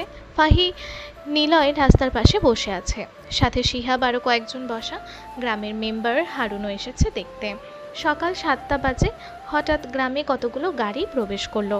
পুলিশ, র্যাব, সেনাবাহিনী, বোম স্পেশালিস্ট টিম, দমকল বাহিনী, আনসার বাহিনী। পুরো গ্রাম বাড়ির ধুলো আর হর্নে থেমে যায়। পুরো গ্রাম যেন সাত সকালে কারাপ্টেড এরিয়ে হিসাবে গণ্য করা হয়। কেউ গ্রাম থেকে বাহিরে যেতে পারবে না। প্রতিটা রাস্তার মোড়ে সেনাবাহিনী গার্ড বসানো হয়েছে। গাড়ি থেকে বড় বড় অফিসার নামলো একদম কর্মী বাড়ির ভিতরে প্রবেশ করে লাশ উদ্ধার করার জন্য। নিলয়ের পাশে এসে অর্ক দাঁড়ায়। অর্ক স্যালিউট দিয়ে বলে, নিলয় স্যার, আপনার ফোন হ্যাক হয়েছিল।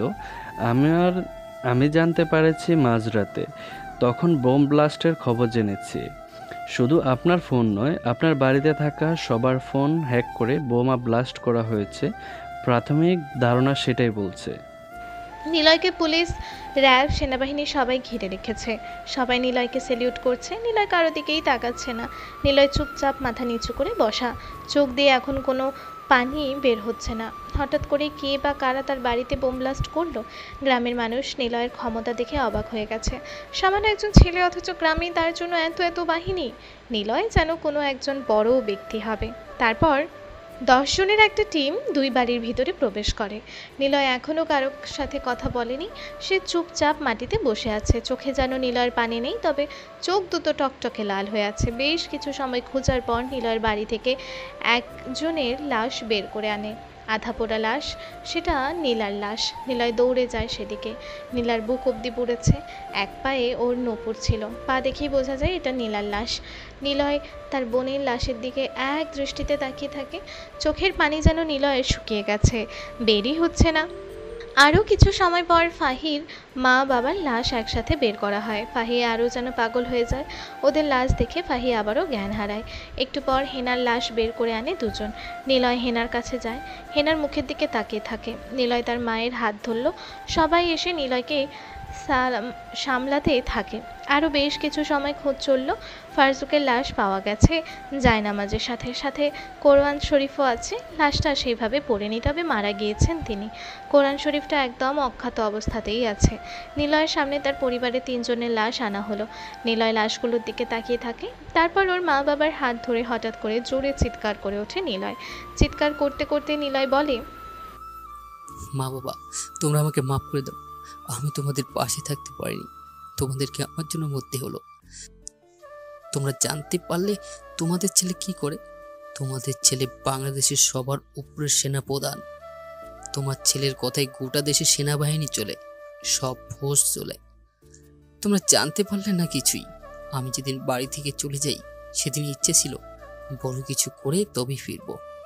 লাস্ট মিশনে আমি পদক পাই, প্রমোশন হিসেবে আমাকে গোটা দেশের সেনা প্রধান বানানো হয়, আর সাথে ছুটিও দেয় 4 মাসের। আমি সেই জন্য এসেছিলাম মা বাবা, তোমাদেরকে নিয়ে যেতে চেয়েছিলাম, কিন্তু কিছু হলো না। আমি বুঝতে পেরেছি তোমাদেরকে কে মেরেছে। কসম মা বাবা বোন, আমি ওদের সব কটাকে মেরে ফেলবো। বাবা, তুমি জানতে পারোনি আমাকে কেন বাড়ি থেকে তুমি বের করে দিয়েছিলে? আমি কিছু করিনি বাবা। তন্ময় আর রাহির সম্পর্ক ছিল। রাইকে প্রেগনেন্ট করে তন্ময় তাকে ছেড়ে দিয়েছিল। রাই সুইসাইড করতে যায়। আমি দেখি তাকে বাঁচানোর জন্য আমি বাগানের ভিতরে যাই। তাকে যখন জড়িয়ে ধরি গাছের সাথে দড়ি লাগানোর সময়, তখন তন্ময় সেসব ছবি তোলে। রাই কাঁদতে কাঁদতে আমাকে জড়িয়ে ধরে বলছিল, নিলয়, আমাকে ছেড়ে দে, আমি আর বাঁচতে চাই না। আমার পেটে বাচ্চা তন্ময়ের। আমি যখন ভার্সিটিতে পড়ি তখন থেকে তন্ময়ের সাথে আমার সম্পর্ক। সে আমাকে ভালোবাসার কথা বলে নানা জায়গাতে ঘুরতে নিয়ে যেত। আমি যেতাম আর সে তখন আমার কাছে আসতো। আমি বাধা দিতাম, সে ইমোশনালি ব্ল্যাকমেল করত। আমি রাজি হতাম। তারপর আমি এখন প্রেগনেন্ট। সে আমাকে বিয়ে করতে রাজি হয় না। আমি কি করব? আমার এখন মরতে হবে। আমার বাঁচার কোনো অধিকার নেই। আমি রাইকে জড়িয়ে রাখি। সবকিছু তন্ময় ছবি তুলে গ্রামের কয়েকজনকে ডেকে নিয়ে সেসব দেখায়।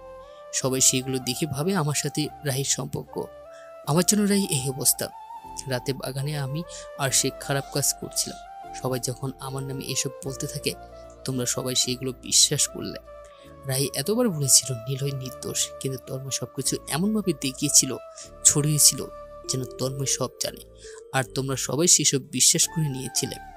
বিচারে আমার শাস্তি হয়েছিল রাহিকে বিয়ে করার, কিন্তু রাহি জানিয়ে দেয় সে আমাকে বিয়ে করবে না, দরকার হলে সে মরে যাবে, তবুও আমাকে না। তারপর তুমি আমাকে বাড়ি থেকে বের করে দিলে বাবা। চলে গিয়েছিলাম। এরপর অনেক কিছু ঘটে। আমি সেনাবাহিনীতে জয়েন্টের জন্য অনেক পরিশ্রম করি। ভাগ্য জুড়ে কিংবা মায়ের দোয়াতে উপরালার ইচ্ছায় আমি চাকরিটা পেয়ে যাই। 5 বছর বহু মিশন কমপ্লিট করে আমি এই পদে আসছি, কিন্তু বাবা তোমাদেরকে সাথে রাখতে পারলাম না। আমি খুব লজ্জিত। আমাকে দয়া করে মাফ করে দিও। কিন্তু তোমাদের যারা এই অবস্থা করেছে তাদের সবাইকে আমি মেরে ফেলবো। অর্ক, তন্ময়, হারুন, ওদের সব কটাকে তুলে নিয়ে আসো। আমি ওদের মেরে ফেলবো। নিলয়ের কথা শুনে সবাই চুপ হয়ে যায়। গ্রামের সবাই জানে নিলয়ের শত্রুতা ছিল তন্ময় আর হারুনের সাথে। ওরা দুজন কোথায়? লাস্ট ফরেনসিকের পরীক্ষা শেষে বিকাল 5 জনে জানাজা পড়ানো হয়। নিলয় কবরের পাশে বসে থাকে। নিলয়ের চোখ দিয়ে নীরব কান্না ঝরে পড়ছে, তবে সে চুপচাপ। বোমা ব্লাস্টের ওদের সবার মৃত্যু হয়েছে, আপাতত এটাই জানা গিয়েছে। নিলয় রেলিং ধরে বলে, ভালো থেকো তোমরা। জানি না তোমাদের কবরে কি হচ্ছে, তবে আল্লাহর কাছে ফরিয়াদ জানাই তোমাদের যেন জান্নাত নসিব করে। নিলয় ফিরে আসে বাড়িতে। সারাদিনে নিলয়ের ধ্বংসস্তূপ সরিয়ে সেখানে নতুন একটি বাড়ি বানিয়েও ফেলেছে সেনাবাহিনীর ছেলেরা। সেনা প্রধানের কাজ বলে কথা, 30 জন সেনাবাহিনী 2 রুমের টিন শেটের বাড়ি বানিয়ে ফেলেছে পুরো একদিনে। গ্রামের মানুষ শুধু হাঁ করে তাকিয়ে দেখছে ওদের কাজ। একদিকে ওরই বাহিনীর ছেলেরা কবর খুঁড়ছে, বাড়ির কাজও করছে। নিলয় নিজেই 5 জনের জানাজার নামাজ পড়িয়েছে। দাফন শেষ করতে করতে প্রায় রাত। এরই ভিতরে বাড়িও কমপ্লিট। নিলয় বাড়িতে এসে বসেছে। ঘরের ভিতর ফাহিয়ার রাহি কাঁদছে ফুপিয়ে ফুপিয়ে। গ্রামের কিছু মহিলারা 2 বোনকে সান্ত্বনা দিলেও সেটা কি আর সহ্য হয়? নিলয় খুঁটিতে হেলান দিয়ে বসে আছে, মাথায় টুপি। এশার নামাজ শেষ করে তার পরিবারের জন্য সবাইকে দোয়া করতে বলেছে নিলয়। হঠাৎ তর্ক আসে সেখানে। স্যার, তন্ময় আর হারুনকে আটকে রেখেছি। ওদের পাওয়া গেছে হারুনের মাঝের ঘেরাও যে বাড়িটা আছে সেখানে, ওখানে আটকে রেখেছি। নিলয় মাথা থেকে টুপি খুলল, বসা থেকে উঠে দাঁড়ায় সে। সারাদিনে নিলয় মাত্র একবার খেয়েছে, সেটা শিহাবি খাইয়ে দিয়েছিল। নিলয় উঠে দাঁড়িয়ে অর্ককে বলে, চলো সেখানে, স্পেশাল যে স্টিক আছে সেটা এনে দাও। Okay sir. কিন্তু স্যার, মাথায় আসছে না ওরা কিভাবে হ্যাক করলো আপনাদের ফোন। নিশ্চয়ই ওদের কোনো বড় হ্যাকার আছে, ওদের থেকেই জানা যাবে। নিলয় সেখান থেকে যাবার জন্য পা বাড়ায়। শিহাব নিলয়ের হাত টেনে ধরল। শিহাব এখন জানে নিলয় কি করে। শিহাব বুঝে গিয়েছে হারুন আর তন্ময় মরলে কেউ খোঁজও করবে না। শিহাব হাত ধরে নিলয়কে বলে, নিলয়, যা করবি একটু ভেবে করিস। তোর জন্য এখন চিন্তা হয়। আমি জানি এখন তোর মাথায় কি চলছে, তবুও তোর জন্য ভয় করছে। সাবধানে করিস যা করবি। তুই বাড়িতে যা, নতুন বিয়ে করেছিস, আমার জন্য তোর আনন্দগুলো নষ্ট হলো, চিন্তা করিস না। যা, ভাবির সাথে সময় কাটা। বউ তো চলে যাচ্ছে না, তুই আমার বন্ধু, আমার ভাই, দুজনে একসাথে কত কি করেছি। সেই নেংটু থাকতে তোর জন্য এতটুকু স্যাক্রিফাইস করতে পারবো না। আমি আসি এখানে, এদিকটা আমি সামলাচ্ছি। একটা মিলাদের ব্যবস্থা করেছি কালকে। থাক তবে, আমি গেলাম। অর্ক, স্টিক দাও। নিলয় কথাটা বলেই বাইরে আসে। নিলয় বাইকে বসলে অর্ক বাইক চালাতে শুরু করে। পেছনে 5 গাড়ি সেনাবাহিনী। নিলয় যা করবে তাই এখন। মিশনটা এখন নিলয়ের নিজের। নিলয় সোজা চলে আসে সেই বাড়ির কাছে। সেখানে 4 জন সেনাবাহিনী পাহারা দিচ্ছে। নিলয় যেতেই ওরা দরজা খুলে দেয়। নিলয় ভিতরে প্রবেশ করে, পিছনে আরও 4-5 জন বড় অফিসারও প্রবেশ করে। নিলয়ের হাতে ছিল স্টিক, সেটা দিয়েই সোজা বাড়ি দেয় তন্ময় আর হারুনকে। চেয়ারম্যান আর পুলিশ কেউ আজকে বাঁচবে না যেন। হাজারখানিক চেয়ারম্যানের লোক সবাই ভয়ে পালিয়েছে নিলয়ের ক্ষমতা দেখে। হারুনের পাশে যেন কেউ নেই। নিলয় ওদেরকে মারতে মারতে ক্লান্ত হয়ে যায়। ওদের গা ফেটে রক্ত বের হচ্ছে, রক্তে 2 জন মাখামাখি। নিলয় বসলো ওদের সামনে, হাঁপাচ্ছে সে। হারুন আর তন্ময় ব্যথা আর যন্ত্রণায় চিৎকার করছে। দুজনের গাল থেকে লাল সহ রক্ত বের হচ্ছে। নিলয় কিছু সময় জিরিয়ে নিয়ে বলল, কেন করলি তোরা এমন? আমার পরিবারকে সবাইকে মেরে ফেললি। আমার সাথে তোদের ঝামেলা, আমার সাথে যা ইচ্ছে করতি, কিন্তু তোরা কেন করলি আমার পরিবারের সাথে? তাদের দোষ কি? তারা তোদের কি ক্ষতি করেছিল? কেন মারলি তোরা? আমি তো তোদের পরিবারের কাউকে মেরে ফেলিনি। হারুনের ছেলেকে তো মেরে ফেলিনি, আহত করেছি, কিন্তু সে মরেনি। আর তন্ময়, তোর বাড়িতে একটা স্ত্রী আর সন্তান আছে, কই? তোর জন্য তো তাদেরকে আমি কিছু বলিনি। তাহলে কেন তোরা আমার বাবা মায়ের সাথে এমন করলি? জলদি জলদি অ্যান্সার দিবি, না হলে পরের দিন গ্রামে আরো 2 জন জানাজ পড়তে হবে, আর সেটা হবে তোদের জন্য। 10 সেকেন্ড ভাবতে সময় দিলাম। নিলয় কথাগুলো শেষ করতেই ওরা 2 জন নিলয়ের পা জড়িয়ে ধরে। পা জড়িয়ে ধরেই তন্ময় বলে, ভাই, বিশ্বাস করো, আমি তোর পরিবারকে মারিনি, বোম ব্লাস্ট আমি করিনি। কসম করে বলছি, আমরা এসব জানিও না। কখন কি হয়েছে লোকমুখে শুনেছি, আমরা করিনি। হ্যাঁ নিলয়, আমি করিনি।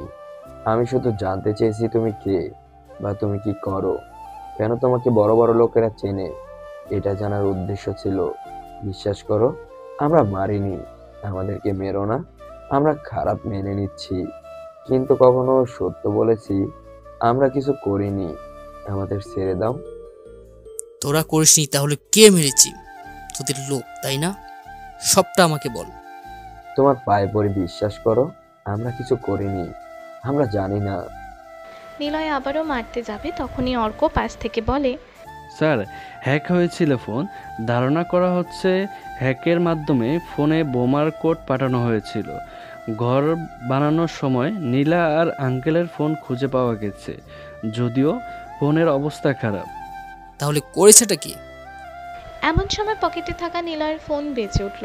পকেট থেকে সে ফোন বের করে, কিন্তু নাম্বারটা যেন অফিসিয়াল নাম্বার থেকে কল।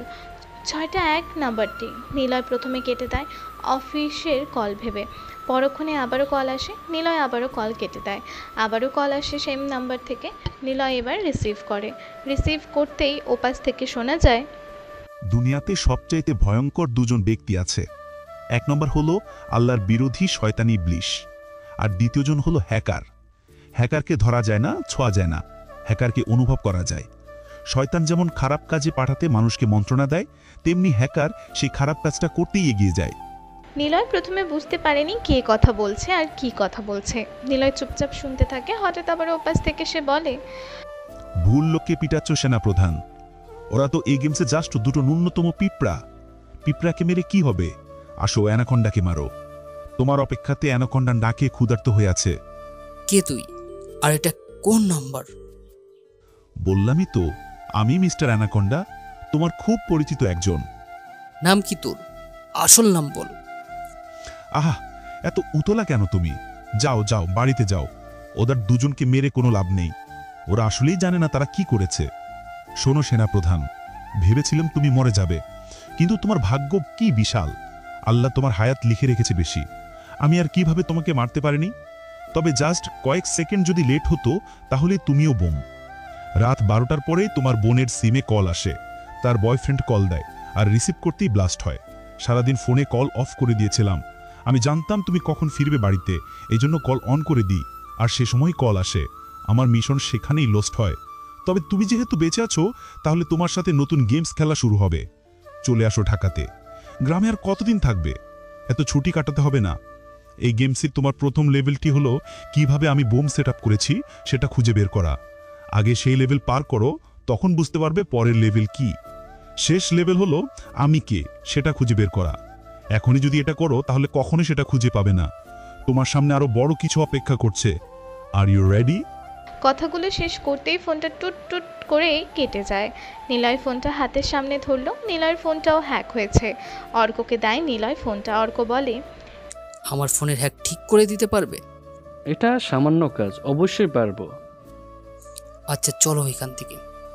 কিন্তু ওদেরকে কি করবেন? তোরা চলে যা, তোদেরকে যেন আমার সামনে না দেখি। ওরা কিছু করেনি, ছেড়ে দিলাম তোদেরকে। নিলয় কথাটা বলে বের হয়ে আসে রুম থেকে। হারুন আর তন্ময় ফ্লোরে শুয়ে কাঁদতে থাকে। তন্ময় বলে, আপনার জন্য সব হয়েছে। বলেছিলাম পাপ বেশি দিন অতিবাহিত হয় না, সেটা একবার না একবার দিন সামনে এসে তার ফল ভোগ করা লাগবেই। আর কখনো খারাপ কাজ করব না। যদি আজ মরেই যেতাম কি হতো? চলো হাসপাতালে যাই। ওরা দুজনও রুম থেকে বের হয়। তারপর নিলয় বাড়িতে বসে আছে। 5 জনের একটি টিম বানিয়েছে নিলয়। নিলয়, অর্ক, রাফাত, শুভ্র আর মিহান। অর্ক বলে, 12টার মধ্যেই বোমারটা সেট করা ছিল বাড়িতে, তবে সেটা আপনাদের বাড়ির ফোন কলের দ্বারাই সেট করা রাখা ছিল। কল রিসিভের মাধ্যমে সেটা ব্লাস্ট হয়। যে করেছে সে একজন দক্ষ হ্যাকার। আপনার শত্রুতা কাদের সাথে? আপনার ক্যারিয়ারের মিশন ছিল কি নিয়ে? সেখান থেকেই শত্রুতা তৈরি হয়েছে। তাহলে আমাদের আগে সেই মিশনগুলো নিয়ে আবার ঘাটাঘাটি করতে হবে। কিন্তু আমার মনে হচ্ছে যে লাস্ট মিশন কমপ্লিট করলাম সেটার থেকে এমন হয়েছে। আমি প্রথম 1 সপ্তাহে হুমকির চিঠি পেয়েছিলাম। মিশনটা কি ছিল? সেটা তো অনেক বড় কিছু মিশনটা ছিল, অনেক জঘন্য একজনের বিরুদ্ধে, কিন্তু তাকে তো মেরে ফেলেছিলাম। আমার মনে আছে আমি গুনে গুনে তার বুকে 4টি গুলি করেছিলাম। তাহলে আর কে আছে যে আমার সাথে গেমস খেলছে? নিলয়ের কথা শুনে সবাই চুপ হয়ে যায়। ঘটনাটা এখন অন্যদিকে চলে যাচ্ছে। তারপর নিলয় চুপচাপ বসে আছে। সবাই নিলয়ের দিকেই তাকিয়ে। নিলয় সবার দিকে একবার তাকিয়ে বলে, শেষবার আমাকে হেড অফিস থেকে মিশন পাঠানো হয়। মিশনে আমরা ছিলাম 10 জন। সেই মিশনে 9 জন মারা যায়। আমি বেঁচে আছি। এখন আমি সেই অফিসার হেড হয়ে গিয়েছি, কিন্তু মিশনটা ছিল অনেক জটিল। নিলয় কথা বলতে থাকে। নিলয় 2 বছর আগের কথাগুলো মনে পড়ে, অতীতে যা ঘটে। নিলয় মাথা উঁচু করে যখন পানি খেতে যাবে, ঠিক তখনই একটা ফুটবল এসে নিলয়ের মাথায় লাগে আর নিলয়ের হাত থেকে পানির বোতল পড়ে যায়। নিলয়ের চোখ থেকে চশমাও খুলে যায়। চশমাটা তুলে গেঞ্জির কাপড়ে মুছে নিয়ে চোখে পড়ে নিল। হঠাৎ শুনতে পায়, এই ছেলে, বলটা দাও। নিলয় সামনে তাকায়। একটা জার্সি পরা ছেলে দূর থেকে ফুটবল দেবার জন্য নিলয়কে ডাকে। নিলয় ঘুরে তাকিয়ে দেখে বলটা কিছুটা দূরে চলে যায়। নিলয় উঠে বলটা এগিয়ে দেয়। ছেলেটা বল নিয়ে মাঠে চলে যায়। কিছু সময় পর ছেলেটা এগিয়ে আসে নিলয়ের দিকে।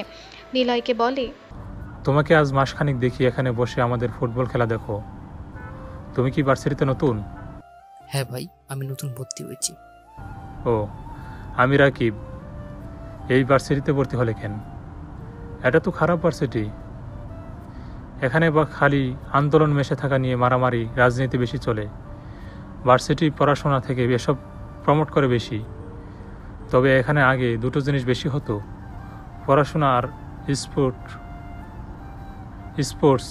ফুটবল এই ভার্সিটির ঐতিহ্য। আসলে আমি জানি না কেন ভর্তি হয়েছি, তবে খেলা দেখতে ভালো লাগে বলে রোজ এখানে এসে খেলা দেখি। ফুটবল খেলতে পারো আমাদের সাথে ওপেন হলে। এখানকার এমপির ছেলেপেলেরা পড়াশোনা তো করেই না, এখানে এসে অনেক কিছু করে বেড়ায়। মানে নামি স্টুডেন্ট, অথচ বছরের পর বছর ফেল করে।